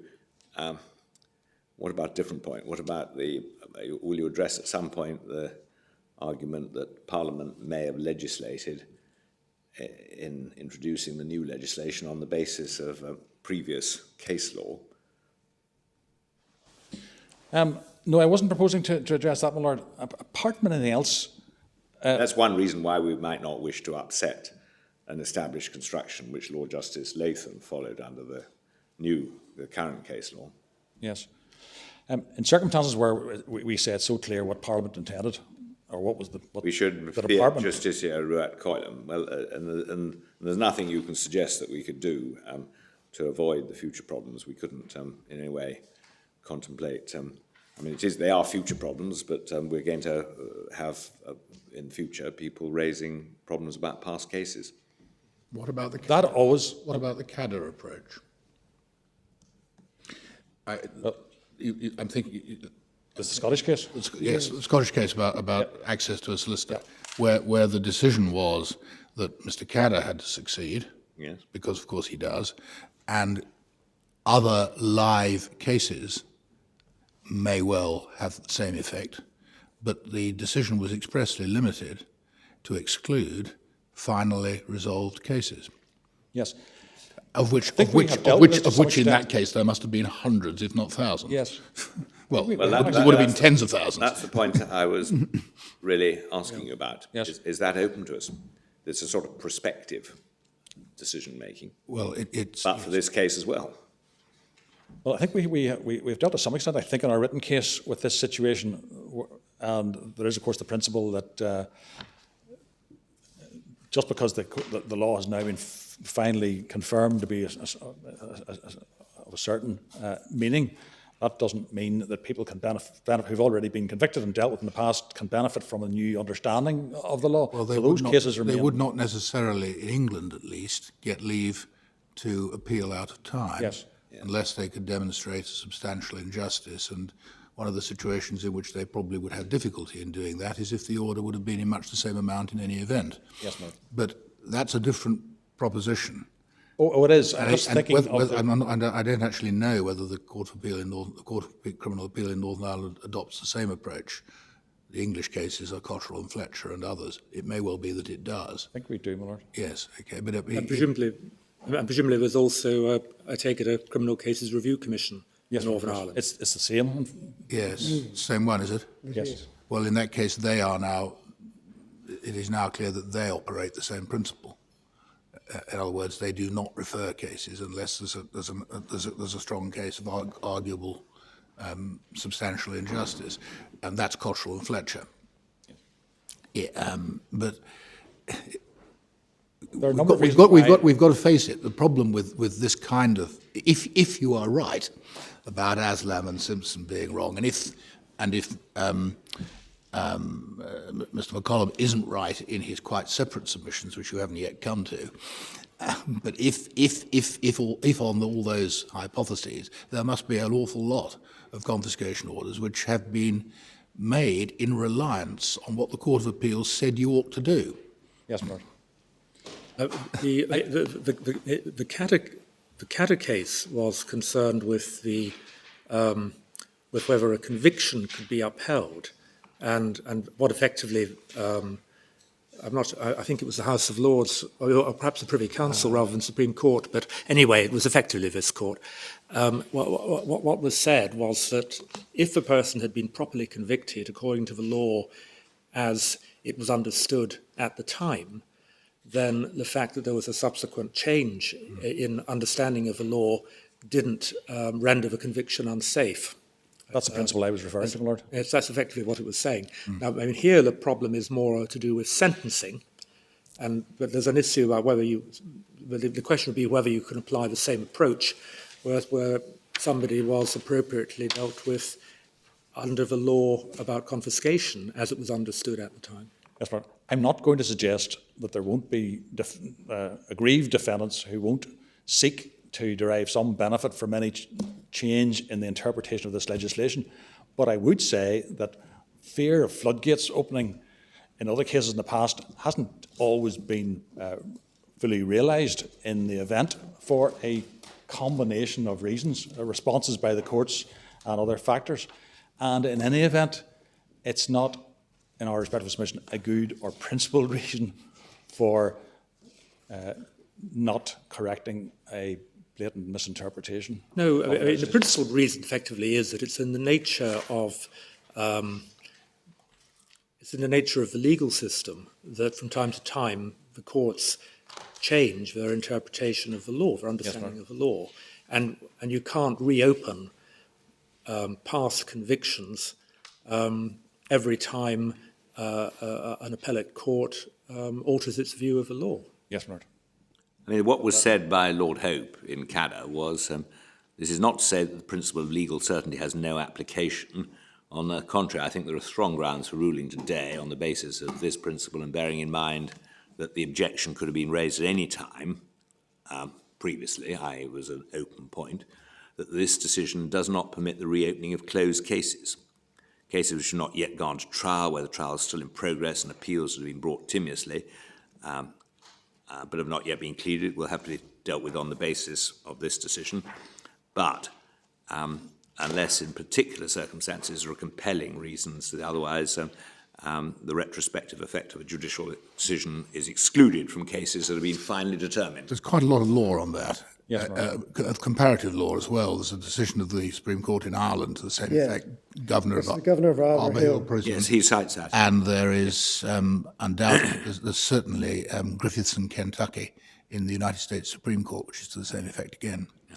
Yes, ma'am. Have one moment. It's paragraph 60.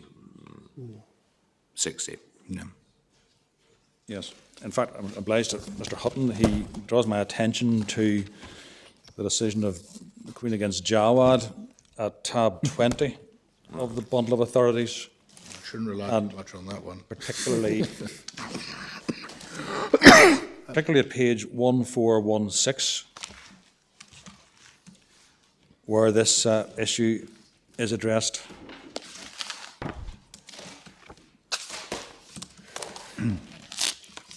And in fact, there's reference to the Arbour Hill decision in the course of that passage, essentially confirming what the bench has suggested to be the case. Yeah, well, that's on the same point. That's in the context of confiscation. It's on the same point, yeah. Then, turning back to the present case, the Court of Appeal in Northern Ireland essentially, although it was alive to the difficulties created by the Simpson line of authority, the court considered that departing from that line would introduce an unwelcome area of uncertainty into the field, so that there's really not much in the way of reasoning in the decision of the court below.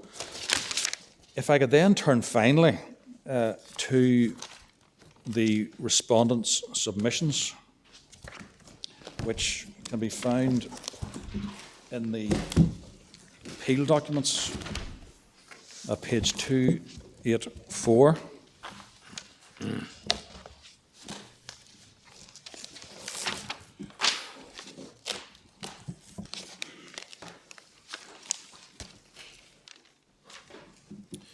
I don't propose to respond to the respondents' submissions in relation to the Simpson line of authority, but I do propose to deal with their reliance on certain terms of the Act and the terms of the commencement order. So if I could turn to paragraph 11.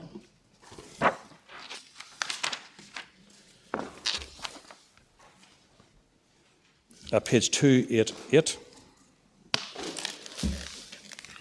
In support of the respondent's primary argument, reliance is placed in other sections and articles. And then moving halfway down that paragraph, Article 4, as set out above, provides that Section 156 shall not have effect where the offence or any of the offences mentioned in 1562 was committed before 24th March. However, under Section 1562b, the offence or offences being committed by virtue of Section 218 are those for which a confiscation order is being considered under Section 156 of the 2002 Act.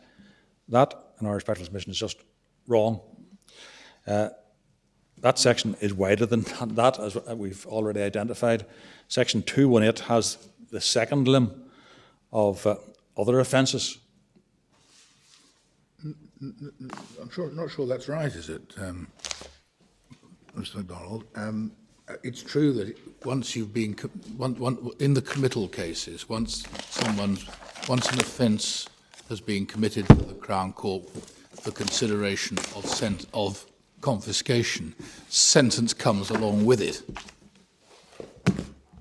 But we had this discussion half an hour ago, didn't we? I thought you agreed that whether an offence comes to the Crown Court under and then falls into 1562b will depend on an Act of Crown election at the Magistrates' Court.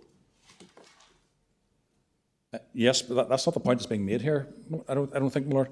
Isn't it? What's being said is, under Section 1562b, the offence or offences being committed by virtue of Section 218 are those for which a confiscation order is being considered. Yeah, he's got under Section 156. 2181b. Yes. You've got to ask the prosecutor for a confiscation order under 156. Correct. So if you look at Section 218, Yeah, So why is this statement I wrong? think it is right. And the statement seems to be right. I'm sorry, my Lord? Why is the statement in paragraph 11 wrong? The Act seems to say that the prosecutor, you only get committed in respect of acts. Sorry, no, your statement is right, isn't it? Well, the next part of the offence committed prior to that would not be committed to the Crown Court under Section 218, as there's no power to do so. Well, that's wrong, because there is a power to commit offences from the petty session, from the Magistrates' Court to the Crown Court under Section 212b. Yes, but even if you're considering a confiscation order under Section 156, and their argument is that that means, by definition, it's got to be a post-March 2003 offence. No, it may be that normally would be the case, but there is a power to send to the Crown Court offences which won't in fact attract a confiscation order. So section 2182, What do you mean if the prosecutor gets it wrong in the magistrate's court? or if the magistrate is Always wrong. possible. Yes. Well, the history of this legislation is that both prosecutors and courts can misinterpret the legislation, get Entirely, it wrong, entirely make mistakes. unsurprisingly, I should have thought, but yes. The point is that there is a power to do something which involves sending cases to the Crown Court which would not in fact attract a confiscation order. Well, it's a bit odd. I mean, you're assuming the section is dealing with the possibility of the prosecutor getting it wrong. Well, Anyway, no, yes. there may be reasons why a magistrate would commit everything to the Crown Court, everything that's before him or her, even if some of the offences don't actually attract a confiscation order. Yes, it's not necessarily the prosecutor getting it wrong. It may be the magistrate choosing under the may commit him Yes. provision. So the premises upon which this argument, the respondent's argument, is advanced are just mistaken. By virtue of the width of section 218, 2.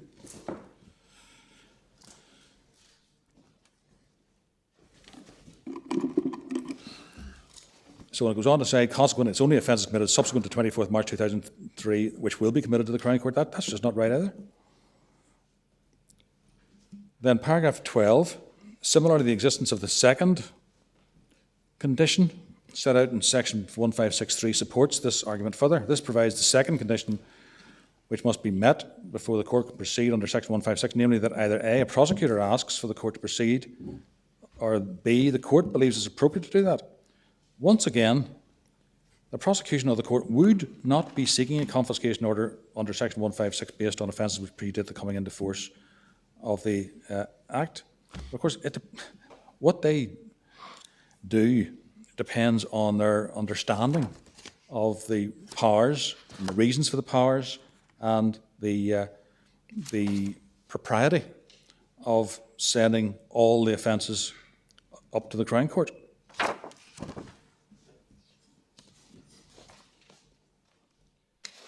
And in paragraph 14 and following, the respondent agrees with So you, I mean, Article 9. are you pointing to 156(3)(b) as really an indication that the prosecutor's election cannot be, well, is not determinative? Well, that's one of the factors we point to generally in relation to the proposition that this jurisdiction cannot depend on the election of the prosecutor, because the Act contemplates that the court itself, of its own motion, could deal with the matter. But the point I've just been making is more to do with the extent of section 2182 and the power of magistrates to send matters other than those matters which would necessarily attract an order under the new Act. So I was moving on then to the Article 9 point. This is, So let me just get it straight. Under section 218, under the, where was it again? Page 2002 Act. Okay, yes, 1041. You could get an ancillary committal under 2182 of an offence which had nothing to do, which didn't attract a confiscation order at all. I mean, Yes, sir. Something completely different. Rightly or wrongly. They just fall that in. could happen as a matter of fact. Because it's convenient, they should all be dealt with at once. Yes. And they all end up in the soup in front of the Crown Court, and then you say the Crown Court has to recognise that part of the diet in front of it doesn't fall within the current legislation, so Yes, the whole well- lot goes back to the old. And as I say, it's in the nature of transitional provisions, commencement provisions, that sometimes these issues arise, but the law has to be applied. Could we just stick to 218 for a minute, because I'm still worried whether I'm right to draw a distinction of kind between what is contemplated by subsection 1 and what is contemplated by subsection 2. What is contemplated by subsection 1, I think, which you must tell me whether it's right, is the Crown saying to the magistrate, this might well be a confiscation case. Please will you send the fraud up Yes. with a view to confiscation. That's Yes. 2181B. Yes. Now, if the magistrate accedes to that, then you can't send just the possible confiscation. She has to send sentence as well. That's 2182A. Yes. But if you then go back to 156 and to subsection 2,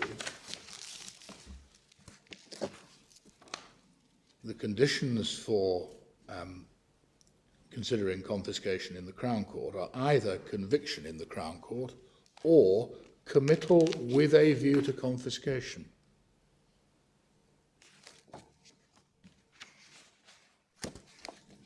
In other words, Indeed, my lord. Yes. No, my lord. With respect, Well, I know it says simply. those words appear in brackets, They which do? are it's a shorthand for see. what section 218 is about. So you say it's any 218 committal. It's any 218 committal. The words in brackets are simply designed in the ease of the reader, to remind the reader what 218 is about. It's not a crucial or defining part of section 1562. It's not a precondition that the committal made under section 218 should be a committal made in circumstances where an order can be made. I have it. a moment. Thank you. Yes, and learned from Mr. Hutton points out that if it had meant that it was limited to the offences in 2182A, it would have said so. It would be easy to say so. So it's not limited to the offences in 2182A. No. It's any offence that's committed under that section. In brackets, which is the section that allows for committal with a view to confiscation. That's the height Well, I've got of what it. appears in brackets. Sorry, Mark, sorry. Thank you. And just to help me, in 2183, an offence falls within subsection, and therefore is one under which, in respect of which a committal may be made under 2182B, if the defendant's been convicted of it by the magistrate's court or by any other court. So the implication is it needn't be an offence of which the person. I'm wondering how that works. How does the magistrate commit somebody in respect of an offence of which he's been convicted in another court? I have to say I hadn't thought about that, unless there's that this could be some subset of like a youth court or something of that kind, which is part of the magistrate's court. Breach of a conditional order of some kind? It would have to be something Something like like ancillary to the magistrate's court. I see. I was wondering about that. I have one more. Yes. So it has to be something within the magistrate's court's jurisdiction, but not necessarily in the Magistrate's court itself. in the same proceedings. Yes, my lord. Yeah.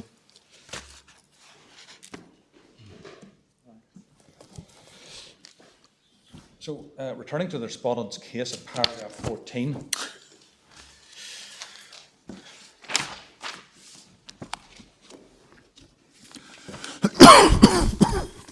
This deals with Article 9, which is set out in paragraph 14.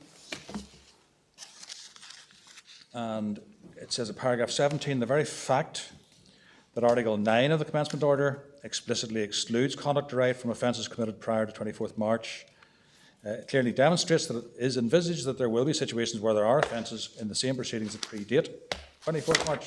That's correct. If that were not the case, then Article 9 would be completely redundant. Well, that is incorrect.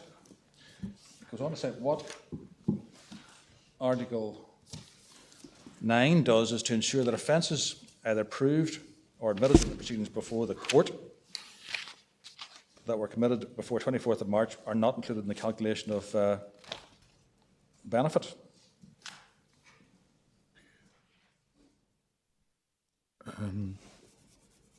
Now, that proposition fails to recognise and really appreciate the distinction,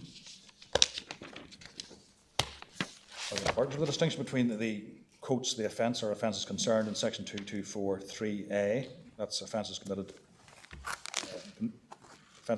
where the defendant is convicted in the Crown Court or committed by the Magistrates Court, and the offences in section 224B and C, which are other offences of which the defendant is convicted in the Magistrates Court, but which are not committed. So there are other offences, and by virtue of section 156 doesn't have effect in respect of offences concerned if any are committed pre-commencement, but what Article 9 does is to provide that section 156 doesn't have effect in respect of these other offences in section 2243B and C if they're committed pre-commencement. That's the offences committed in the Magistrates Court, convicted in the Magistrates Court, but not committed. So it's, this article, for that reason, is far from redundant. And again, the premise for this submission is mistaken. So 2243B is, you say, or would catch offences of which you were convicted along with others in the Magistrates Court, but they've been left behind there and not committed. Is that it? Yes. And those, you say, would be offences convicted in the same proceedings, Yes. but not offences concerned as defined in 1569. And then you've got TICs in C. Yes. And those are the offences that Article 9 is aimed at. But what is really indicative of the correct interpretation of Article 4 of the commencement order is actually the content of Article 8. Now, Article 8 is not relied upon by the respondents, understandably, but it's really worth looking at the original paragraph 8. This is a tab 4, page 1140.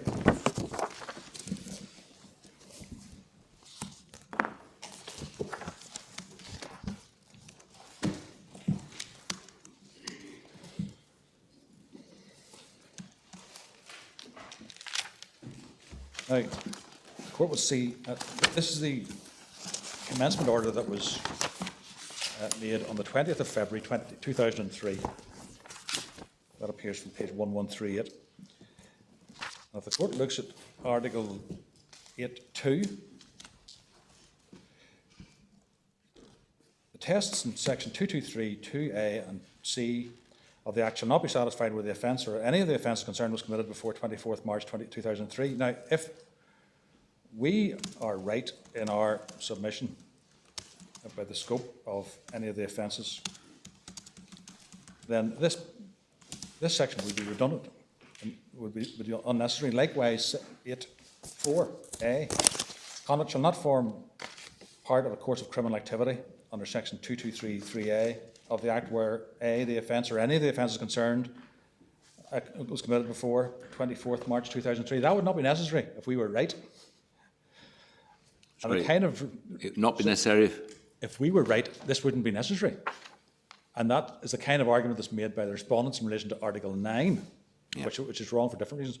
But significantly, that obviously was recognised to be the case by those making these orders, because if the court now turns to the new amended commencement order at I'm sorry, but can I just interrupt you for a moment? You showed us earlier a definition of the expression, the offence or any of the offences concerned. I'm afraid I've forgotten where it was. It's in section 1562, my lord. Thank you. 9, isn't it? Nine. Oh, sorry, 1562 is Yeah. it represents the contents of the offences concerned, but it's section Oh, yes. 1569 that specifies Thank that what appears in section 1562 amounts to any of the offences concerned. Doesn't it mean that your point about Article 9 only works in relation, if it works at all, to offences taken into consideration because of that definition of the word concerned, offences concerned?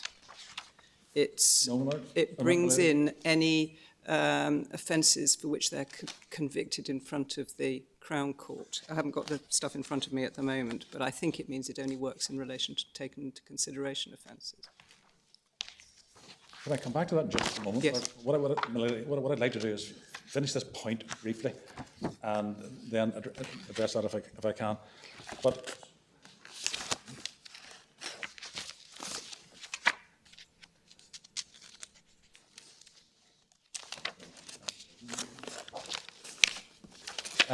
so I dealt with Article 8, which contained these two provisions that seemed to indicate that maybe we were wrong.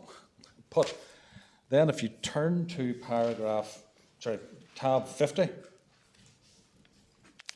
page 1796, and specifically page 1797, this was an order. It's entitled The Proceeds of Crime Act 2002, Commencement Number 5, Amendment of Transitional Provisions, Order 2003, made on the 6th of March 2003. This was an order that was made 2 weeks after the order I've just referred to, the commencement order. And it corrects Article 8 in a way that confirms, in our special submission, our interpretation of Section 1562. Because in paragraph 4 of this amendment commencement order, there is a new Article 8 inserted. And Article 8.2 and Article 8.4a have been deleted. And what remains are provisions that are entirely consistent with the interpretation that we... Sorry, what did you say? 8.2's been deleted? 8.2 and 8.4a have been deleted. There have been some other modifications, but none... Well, substituted, I think, rather than deleted. 8.2 is in different terms. The new 8.2 is in slightly different terms. I'm just trying to work out what the difference is. It's a completely different. The original 8.2 has gone, and the original 8.4a has gone. No, is that right? 8.2, the original 8.2, the court has opened tab 4, as well as this tab 50. 223 is the lifestyle provision, isn't it, in Northern Ireland? 223 Yes. of the Act Yes. is the lifestyle provision. Yes. We've got it at 1045.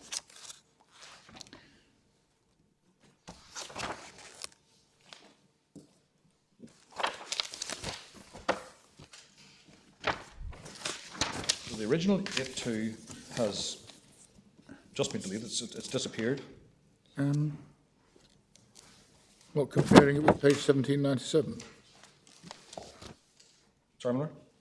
Are we comparing 1140 with 1797? Yes.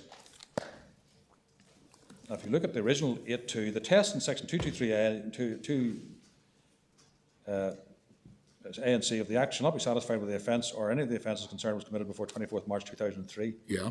That's out.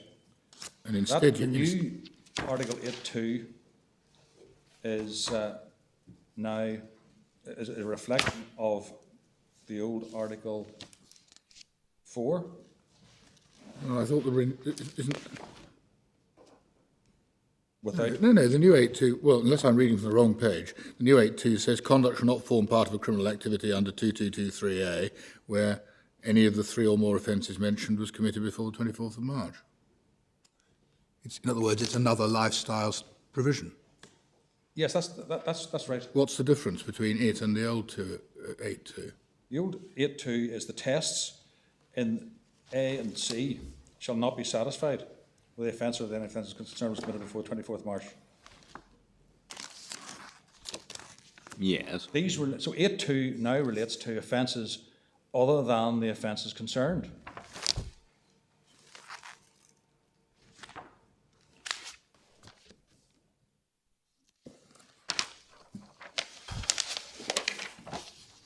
Oh, I see.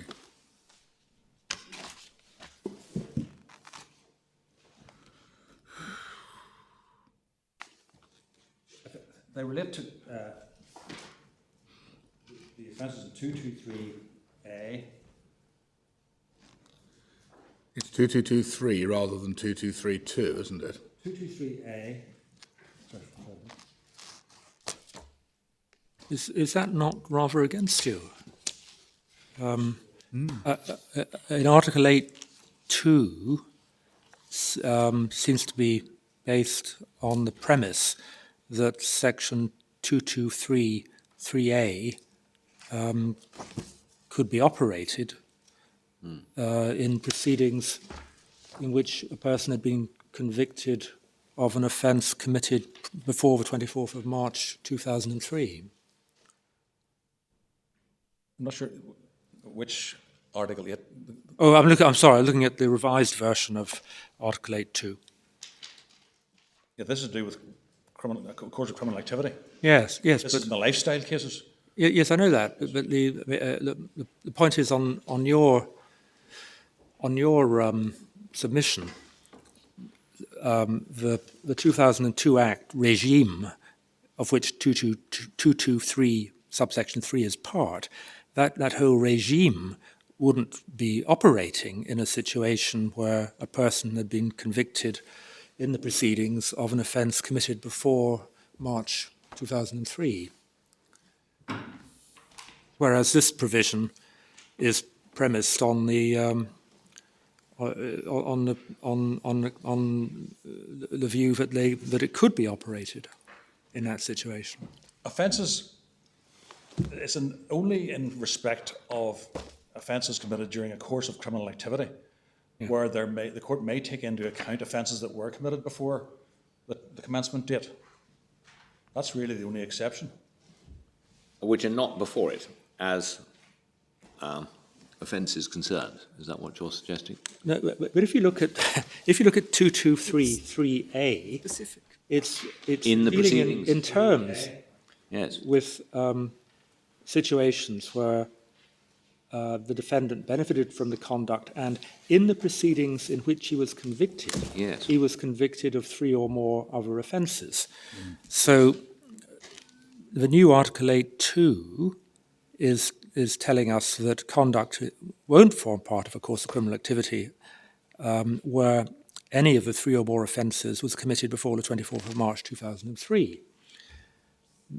But if your submission is right, the 2002 Act couldn't be operating at all in that situation. No, Lord, 2233 says conduct forms part of a course of criminal activity if the defendant has benefited from the conduct and A, in the proceedings in which he was convicted of 3 or more other offences, each of 3 or more of them constituting a conduct from which he was benefited. Proceedings in which he was convicted, that includes magistrates' court proceedings, cases in which he's not been committed. In other words, Right. not an offence concerned. Okay, so really this provision, Article 8.2, the revised version of Article 8.2 is only concerned with situations where there's been a committal under Section 218. You wouldn't need the committal, actually, would you, for the lifestyle provisions? No. It's enough that he's done it and been convicted of it. For the lifestyle purposes? Yeah. Yes. He doesn't have to have been committed for sentence, or indeed at all. For 2233A.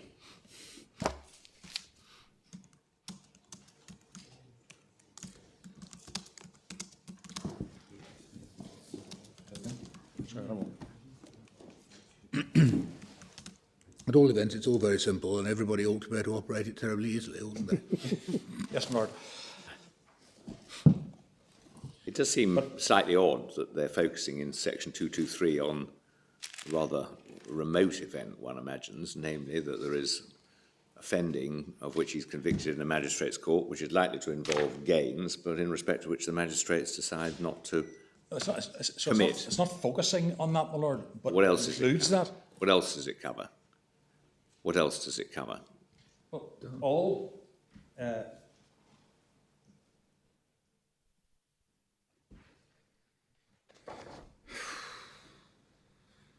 it's all convictions, my Lord.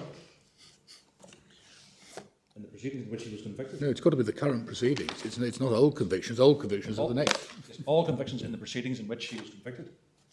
I mean, I suppose at the end of the day, you can make the point that we made against you in a different context, that the tail can't wag the dog.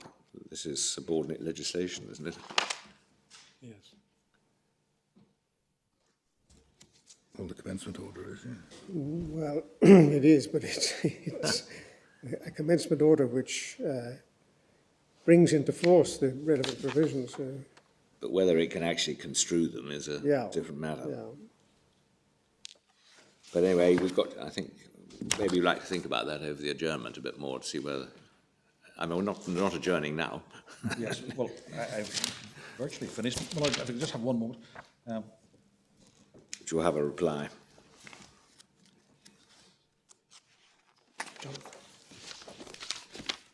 Sorry, this TIC point. Yes, I'm not sure that I can recapture it without going back to all of the provisions Well, that's why I now. wanted to just I see. look at it again, just make sure. Well, But it's to do with the definition in subparagraph 9 of section 156 of 1569. Yeah, and the way it works with the 2243. But as I say, I'm not sure I can recapture it now. We've moved on.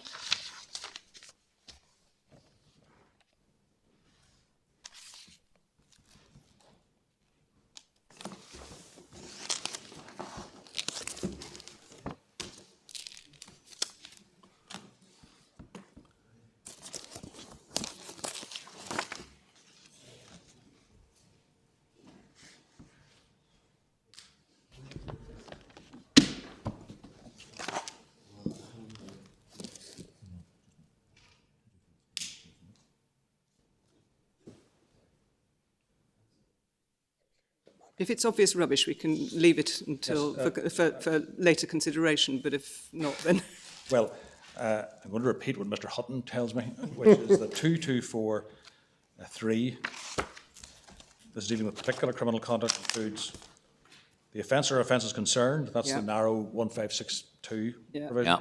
Conduct which constitutes offences of which he was convicted in the same proceedings. that's magistrate's court stuff. That's convicted in the magistrate's court, but not committed to right. the Crown Court. And then there's the C, TICs. constitutes offences which are taken into account, the TICs. Right. Okay. So you would say Paragraph 9 of the transition TICs provisions are, affects B and C, Okay. Understood. including the TICs. It's the magistrate. It's the same point as we've just had. Yes. yeah, Article 9, B and C are not the offences concerned. yeah. And Article 9 applies. They're the two categories that are caught by Article 9. Yeah, right. Yep. Obliged to me really for raising that. Well, it's the same point as we've just had, but in another incarnation. Yes, Mark. Yeah, got it. Really. So, for those reasons and the reasons we've set out more fully in our written case, we would invite the court to answer the certified question in the negative. Just before you sit down, Mr. Nolan, I'm very conscious you've had to plough through some of the more complex topics, but can I just ask, supposing you're right throughout, where are these defendants left? Well, obviously I appear only on behalf of the Well, it'll apply to both. McCool, and in her case, fortunately for me, the position is relatively simple. Well, first of all, the respondents have conceded that the position can no longer be rescued. Because? Well, the main reason is, as far as Ms. McCool is concerned, the available the available amount is less than £10,000, and therefore she isn't caught by the 1990 order. That was one of the thresholds. If the relevant regime ought to be the 1990 regime. Yes, yes. Got it. Okay. I'll try and sit down quickly. Thank you very much indeed. Yes. But is that right? I'm sorry. I'm so sorry to nag on at this. The order was less than £10,000, but was the benefit less than £10,000? Yes, I think it was 3 or 4. No, it was, yes, the available amount was less than. Is that the test, the available amount? I thought it was. No, but The test is the benefit, isn't it? but the benefit was calculated by the Court of Appeal, applying a reduction on the. Yes, but that's the point. You can't. That's it. That's exactly the point that I'm trying to get at. In the days when the 1990 regime applied, you couldn't make a confiscation order unless the benefit was more than £10,000. If I'm speaking largely from memory, but I think that's right. That's right. Okay. What has happened in this case, in the Court of Appeal, is that the order made has been reduced from £38,000 benefit to 5531 on the basis of where, because 5531 is the net profit, as it were, it's the overpayment. But the definition of benefit in all the acts is not net profit, it's receipts. Yes, the reference in the 1990 order to the minimum amount. I'm conscious that this is dealt with in our case. I'm awfully sorry, Mr. McDonald, if I haven't spotted it. You've had enough trouble this morning. Just have one.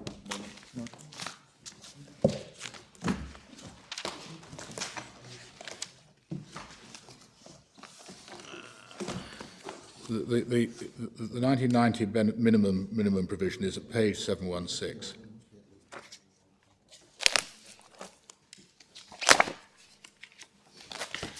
That's the problem.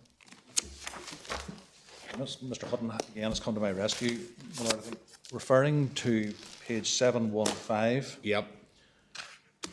This is Article 4 of the 1990 Yep. order. The Crown Court shall have power, in addition to dealing with an offender, to make an order requiring him to pay such amount as the court thinks fit, being an amount which must be At least the minimum. at least the minimum amount. The minimum amount. Okay, got it. So we don't reach that threshold of reaching that minimum amount. So it's not just the benefit. It's not just the benefit that's taking It's into the account. order. Yeah. Okay. But it yes. must not exceed the benefit. In respect of which. Yes, quite. Yes. I'm sorry, I was looking at 42B2, which you're quite right. I think 4.1 may be the answer.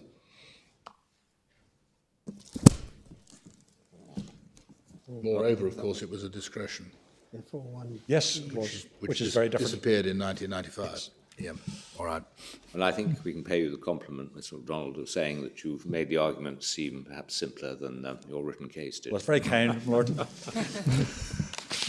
Mr. Harkin, do you wish to follow? Yes, Ms. Doherty. I don't think I can usefully add anything to what Mr. MacDonald has said in relation to the answer to the certified question, and I certainly won't attempt to do so either.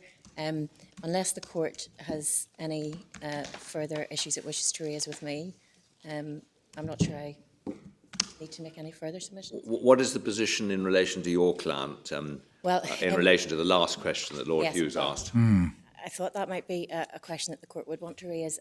He is in a different position to Ms McCool in that the rejected count on the indictment for confiscation purposes is caught not by the 1990 order, but by the 1996 order, which is the later provisions. Now, what that means, I think I have to be candid, is that if a 1996 order had been made at the time the 2002 order was made, it probably would have been in the same amount. Now, of course, that doesn't necessarily speak to the function of this court, we say, because what this court has to do is consider what remedy to apply if the certified question is answered no.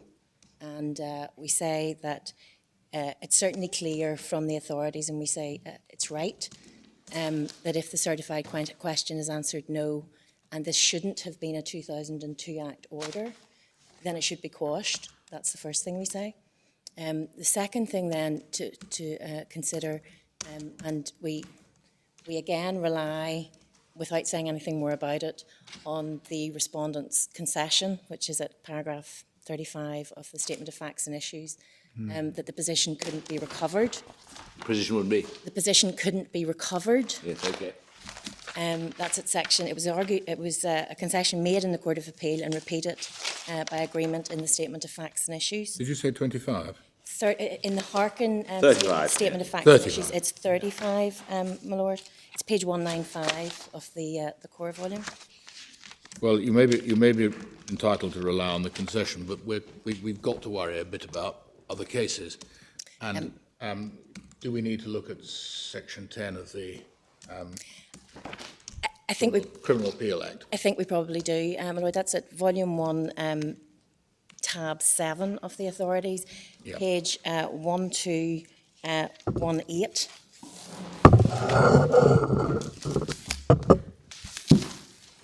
Page 1218, and there are, in theory, when a confiscation order is successfully appealed, and I should say these of course are the powers allocated to the Court of Appeal under this Act, which by section 33(3) of the same Act, this court also has. Quite. Yeah.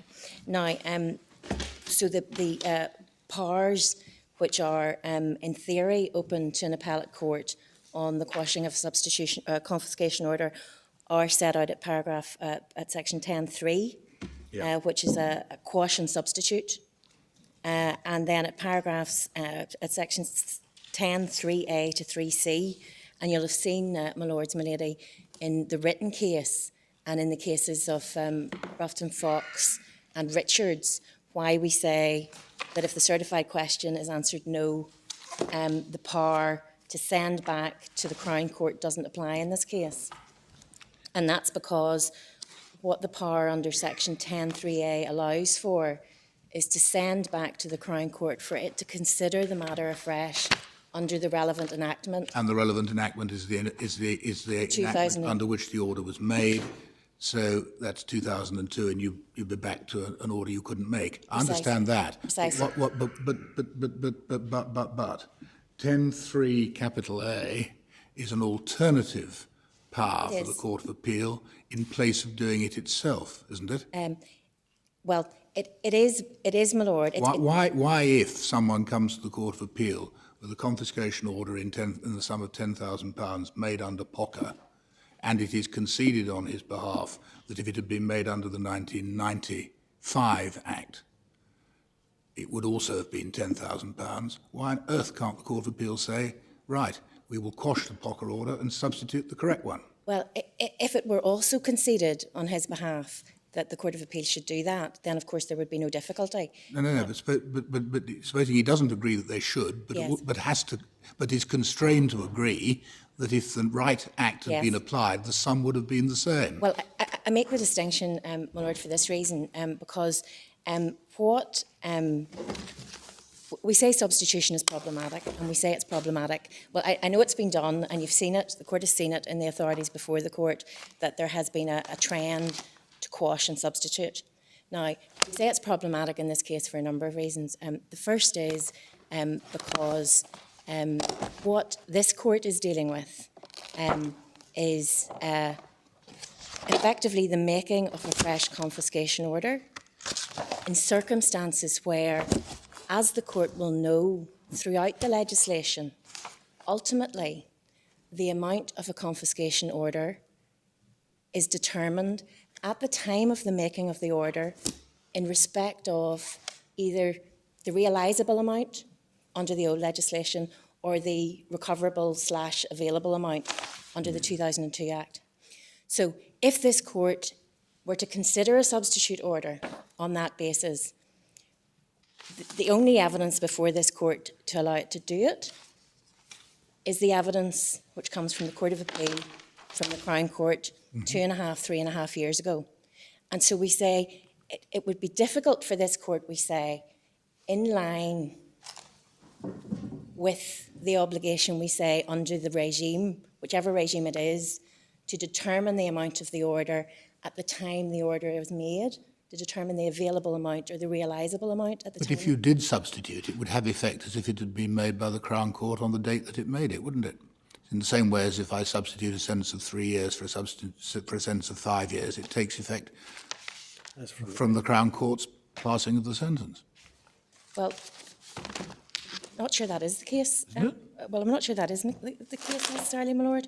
I mean, Section 10.3 does say that it is if it thinks a different sentence should have been passed, and substitute a sentence therefore as it thinks ought to have been passed. Yes. But we say that's difficult in these circumstances. Well, because you've got to look at the amount of realisable assets or recoverable amount, same thing. At the time of making the order. At the time. I see. Making the order. That's what we say. And of course, in this case, as your lordships know, the practicalities of it is that what we're talking about in terms of realisable amount or available amount, recoverable amount, is a house. I mean, that's what the issue was at the time of that the order was made. So we say for that reason, we say substitution is problematic. I'm not as familiar as others here with Section 10, subsection 3. Yes. Is it enough? I mean, the statutory language is if it thinks that a different sentence should have been passed. Yes. If what we think is the same sentence should have been passed but under a different enactment, does that bring subsection 3 into operation? 3A, isn't it? Well, No, it's not 3A, it's 3 instead of 3A. I think the answer to Robert's question is yes.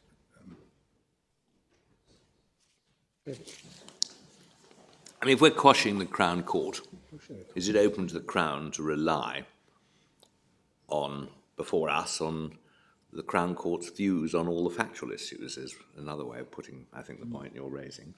Don't we have to undertake the exercise ourselves if we're really, I mean, if it's permissible to do it at all? Or is this section actually confined to a different situation? well, it's the equivalent section in England is the section that has been used to quash and substitute in a number of cases. You'll have seen, my lords, that often that was done perhaps with some argument, sometimes with no argument. But what, has it been done in this sort of situation where you're actually stepping into a different scheme?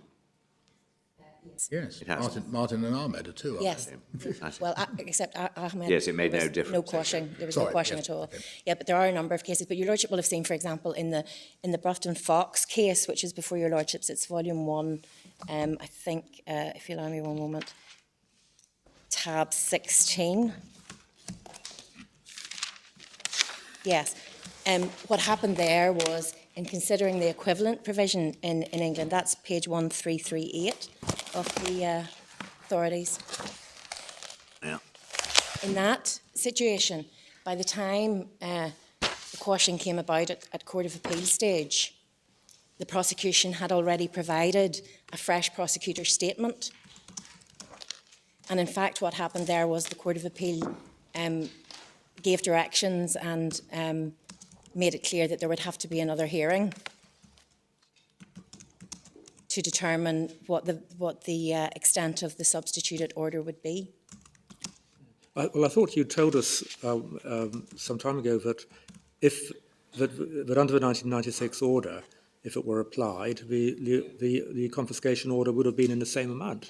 If the 1996 order had been applied in July 2014, at the time when this order was made, yes. Yeah. Now, my argument is that it may be different if it's applied now.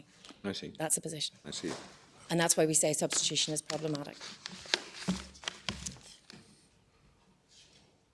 And of course, your lordships will know, in addition, that this case has taken a perhaps unusually long time to come to hearing, because Your Lordships will have seen of the difficulty with the legal aid provisions, which were mistakenly disapplied and then had to be reapplied. The reality is, of course, that the appellant, Mr Harkin, at the very worst under the 2002 order, would have had 12 months to pay as a maximum, and then potentially, again at the very worst, an 18-month prison sentence. So one would have hoped that at the end of 30 months, at the very worst case scenario, he would have been, if I put it this way, out the other side of this order. And of course he may, in fact, if Your Lordships were to substitute an order, just be facing into the very beginning of it again. Wouldn't have had a defence if he'd been sued for 33,624, would he? I'm sorry, sir? Would he have had a defence if he'd been sued for 33,624?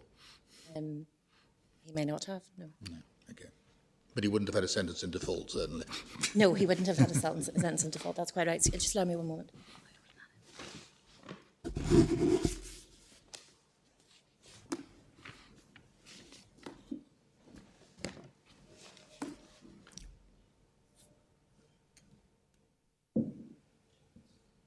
And I'm reminded, of course, that if my Lord Hughes is right, and any order made by this court is a substitute order, there may then, of course, be an issue about, taken as made at the time the Crown Court order was made, then of course may be an issue about time to pay and how much time to pay is allowed, which, given that 3.5 years have passed since the making of that order, may leave the appellant, Mr Harkin, facing some injustice. Unless there's anything further, my lords, my lady. No, thank you much indeed. Ms Devlin? Thank you. Mr McCollum?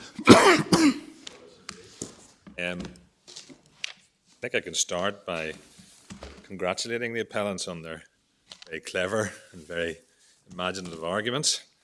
But seductive as they may seem, I have to suggest that they unfortunately have no substance and are in fact wrong when the legislative framework is correctly considered and fully analysed. I should start with one apology about the written case, because as my learned friend Mr MacDonald has rightly pointed out, we did not deal with Article 8 of the transitional provisions within our written submission, and that frankly was an oversight.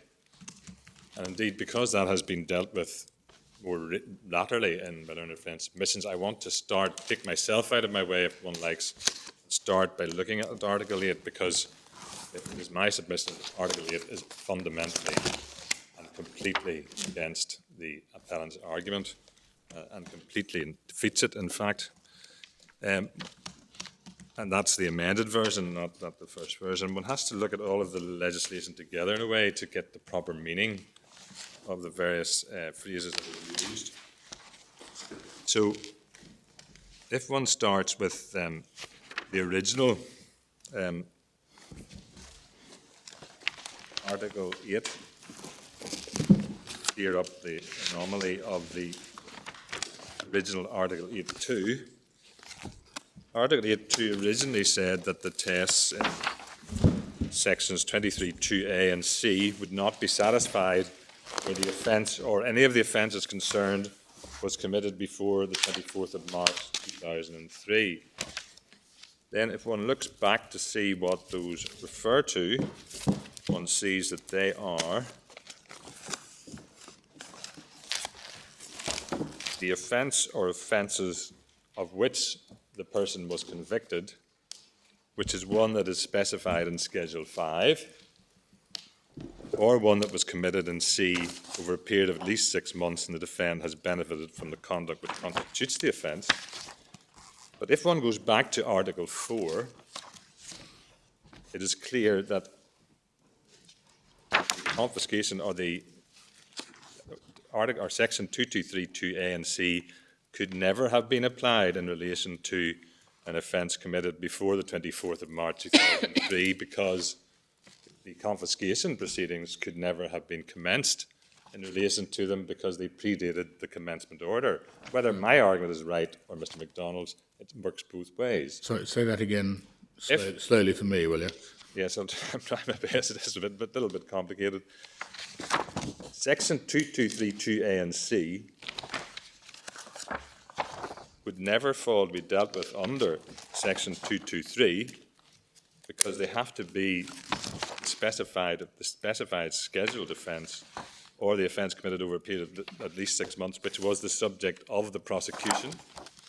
And on either party's argument, that could never be considered as part of the criminal lifestyle because it would not be an offence in respect of which confiscation could have been sought because it was an offence that predated 2003. So you never would ever get to the situation where one has to consider them under Section 2232A and C.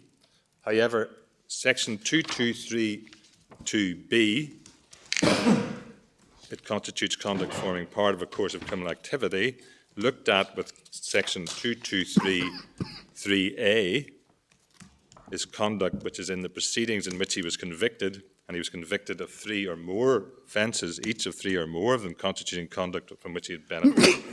Could be a situation where there are pre- and post-2003 offences, and what Section 8.2 says is that the test in, or what the new Section 8.2 says is that the conduct shall not form part of a course of criminal activity under Section 223A of the Act where any of the 3 or more offences mentioned in Section 2233A was committed before the 24th of March 2003.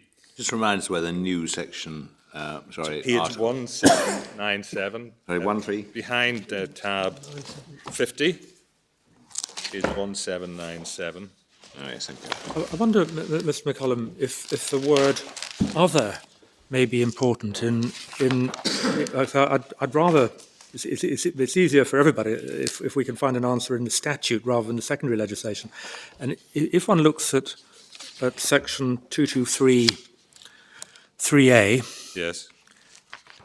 it refers to the person being convicted of 3 or more in the proceedings in which he was convicted. Yes. He was convicted of 3 or more other Yes. offences. Other means other than what? Well, subsection 2 refers to the offence or any of the offences concerned. Yes. So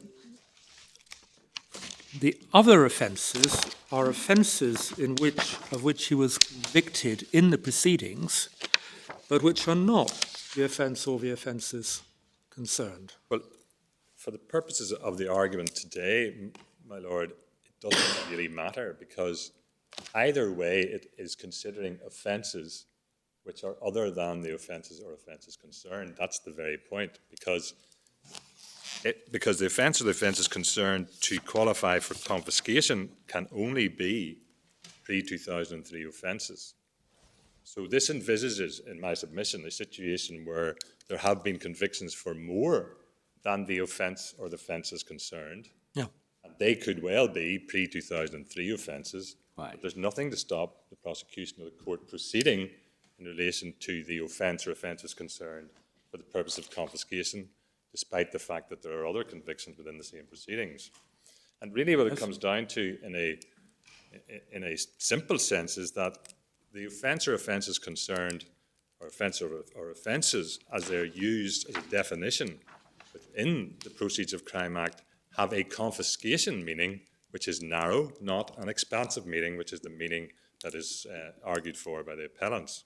So when one talks about the offence or offences, it's always in relation to an offence or offences in respect of which a confiscation order is sought or in respect of which the court is proposing to make a confiscation order. So the reason for the change in Article 8 was not supportive of the appellant's case, but was simply because Article 8, the original Article 8, 282 was simply not necessary. Referred to the wrong bit of 223, didn't it? It does, but it wasn't necessary in any event because the Schedule 5 offence which was committed before 2003 would never reach the stage of Section 223. And similarly, a 2232C offence would never reach consideration of 223 because there would be no jurisdiction of the court, of either the court or the prosecutor, to proceed in relation to them. So there are other aspects of... is that in your case somewhere? Can we just find this? In the Britain case, my lord? No, it isn't, because you haven't been dealing with Article 8. Didn't cover Article 8, and that was an oversight. Well, would you, I mean, I think since you didn't address it, would it be convenient for you to, after this hearing, to put in writing your formulation on Article 8? So if my lords and my lady were happy that I do so, and of course if there's no objection. Well, I mean, if you're able to do it over the adjournment, we'd be even more delighted, but that may be... we can do. Yes. I'm a very able junior, so... Right. Well, I think that would be the most convenient, but I don't want to over-pressurise you. The other aspects of Article 8, I think, I would suggest, do merit some consideration, but this is more in relation to Dr. Thomas's criticisms of the impact of the interpretation that has been given to this material before now. Because when one looks at the other parts of Article 8 as it's amended, I can briefly summarise, hopefully in as uncomplicated a way as I can. Article 8.2 is that the conduct shall not form part of a course of criminal activity where any of the 3 or more offences mentioned in Section 2233A was committed before 24th of March 2003. And now, the importance of that, of course, is that if the appellants are correct, one never gets to the stage of looking at Section 223A. And the argument that that covers the magistrate's court position only, frankly, does not stand up to any scrutiny. Because when one looks back to Section 156, it is quite clear that the proceedings, when the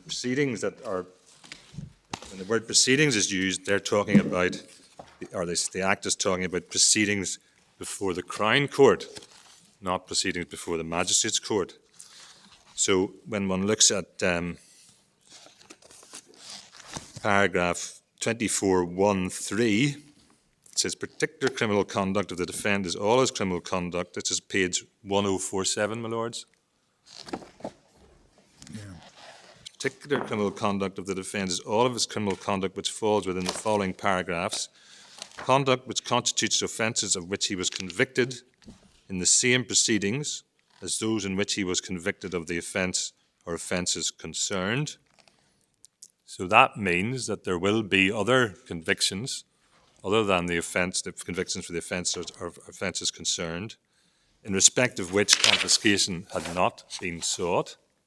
Is that because of the meaning you put on the same proceedings? You Yes, say exactly. that the magistrate's proceedings are not part of the same proceedings. They're not, my lady, that's the very point. And indeed, the magistrate's court are not proceedings in which he was convicted before the Crown Court. He was convicted before the magistrate's court. That's a bit circular, isn't it? Because in B, those in which he was convicted of the offence or offences concerned are by definition the proceedings before the Crown Court under section 156(2).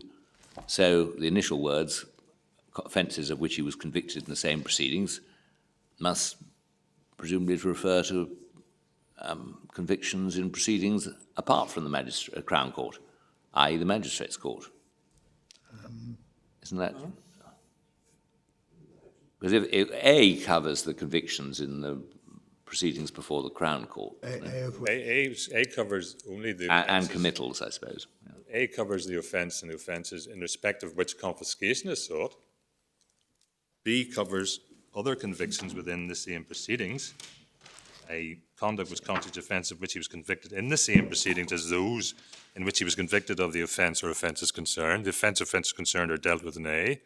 That's why I say... Yes, but if the offence or offences concerned are the ones which have been committed from the magistrates, then all the convictions, the offences which were left behind in the magistrates and not committed as offences concerned, the conviction takes place in the same proceedings, the magistrates' proceedings. That might also be caught by this, but it's not limited to that in any way. The language does not in any way limit it to those sort of situations. In fact, it is far more expansive than that. But also looking back to section 156, yeah, but I mean, the implication of 2243B is the same as the implication of 2233A, that in a single set of proceedings, a person can be convicted of both the offence or offences concerned and also other proceedings. Exactly. And also other offences. Yeah. that will, with all respect, my lord, is absolutely right. Yes. Yes. Well, And that's why it's not limited to the prosecution are not obliged, nor is the court obliged in confiscation to carry out a confiscation hearing or confiscation proceedings in relation to all convictions before the court. But also looking back from 24.3b to Article 156, Article 156 applies by paragraph 2 to person who is convicted of an offence or offences in proceedings before the Crown Court, but doesn't mention proceedings in relation to the Magistrates' Court, merely mentions committal to the Crown Court in respect of an offence or offences under section 218. And then that deals with the position in the Magistrates' Court.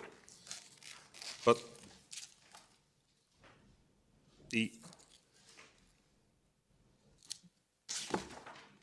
in practice, I imagine, although it's been a long time since I carried on practice in the Magistrates' Court, but in practice, I would imagine it would be very, very rare, if it happens at all, that any of the convictions that have been left behind the Magistrates' Court fall to be considered at the confiscation hearing at all. In fact, there probably is a procedure within the Magistrates' Court for dealing with those. And therefore, the legislature would have included this subsection to deal with that very unusual and possibly unique situation. In my submission, doesn't stand up to any scrutiny. sorry, which subsection are we talking about now? I'm talking about back to 223, subparagraph 3a. That it has a much wider and expansive meaning than simply those very limited situations where there might have been a few convictions left behind in the Magistrates' Court. And also, there can be no logical basis for suggesting that there should be a different approach to a Magistrates' Court set of convictions than a Crown Court set of convictions, because if my learned friend is right, if someone is convicted of a number of linked offences in the Magistrates' Court and some are pre-2003 and some are after, prosecution are entitled to elect and go for the ones that are simply happened afterwards, but in the Crown Court for some reason prosecution are not. And it's very difficult to think of any logical or rational reason as to why that would be. That's another fatal flaw, we say, in the approach that has been put before your lordships by the appellant. But I was just maybe probably briefly before lunch just to deal with the other aspects of the new Article 8 of the transitional provisions, and just explain what they meant. Can I just ask, we established a few minutes ago that the implication of sections 223 and 224 was that the person could be convicted of firstly the offences concerned, and secondly other offences in the same proceedings. Yes. And if one then looks at Article 4 of the 2003 order, which is on 1139,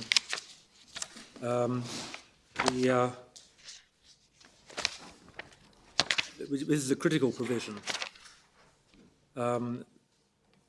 It tells us that Section 156 shall not have effect where the offence or any of the offences mentioned in Section 156.2 was committed before the commencement date, and the offence or any offences mentioned in 156.2 are what are called the offences concerned. Exactly, my lord. Yeah. That means so that... the focus, for establishing which regime applies, the focus is not on every offence of which he's convicted in the proceedings. It's specifically on the on the what are called the offences concerned. The offences in respect of which confiscation order is sought. That's exactly right, my lord. Because what Article 4 refers to is not just Section 156, but Section 156, the making of a confiscation order, which can only be made in relation to the offence or offences concerned. And therefore, the fact that there might be other convictions, either which predate 2003, which the prosecution of the court do not wish to proceed on, or alternatively, proceedings which post-dated but the prosecution decide, for example, in the example of a burglary and assault, that the prosecution decide we are only proceeding on the burglary, not on the assault, or I think it was a robbery actually, an assault. We are proceeding on the robbery only. That would be perfectly in order and perfectly proper, and there's nothing within the legislation that prohibits that. So, for all those reasons, yes, my lord, it is a simple case. One would have thought, though, that the criminal lifestyle provisions came into operation if there were any convictions, wherever they took place, which triggered them. And yet you're trying to argue that proceedings is confined to the Crown Court, wherever you see that phrase. Anyway, perhaps we... No, I don't think, my lord, I'm saying it's confined to that. You get to lifestyle, if you start with 156, venture, which is the genesis of the making of a confiscation order. First of all, the chap has to have been either convicted or committed to the Crown Court. That's 1562. Next three, the prosecutor has to ask the court to do it, or the court do it of its own motion. And then, assuming those conditions are satisfied, what happens is you go to 4, you ask whether there's a criminal lifestyle. If yes, you look at all his criminal conduct, and if no, you only look at his particular criminal conduct. But both his particular criminal conduct under 2243 and I think his general criminal conduct under 223, the lifestyle provisions, can include, and do include, other offences. That's exactly the point, my lord, yes. Yeah. Because it is, as we go on... And they could include under 223, was the point I was putting, convictions in the magistrates' court which haven't been committed for sentence to Crown Court. Yes.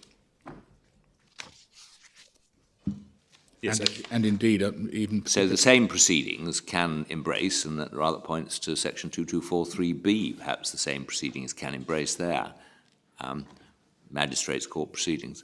Yes, no, I'm not suggesting that it couldn't embrace magistrates' court, but I'm saying the focus is on proceedings before the Crown Court, essentially, and it certainly doesn't exclude those proceedings, because my learned friend has tried to argue that those sections actually exclude other offences within the Crown Court proceedings, which I'm suggesting is not sustainable. Yes. So. Right. Well, thank you very much. We look forward to other parts of Article 8. I'm afraid I'm going to have to bore your lordships with, and my lady with. But that's we'll look forward to your further submissions at 2 o'clock then.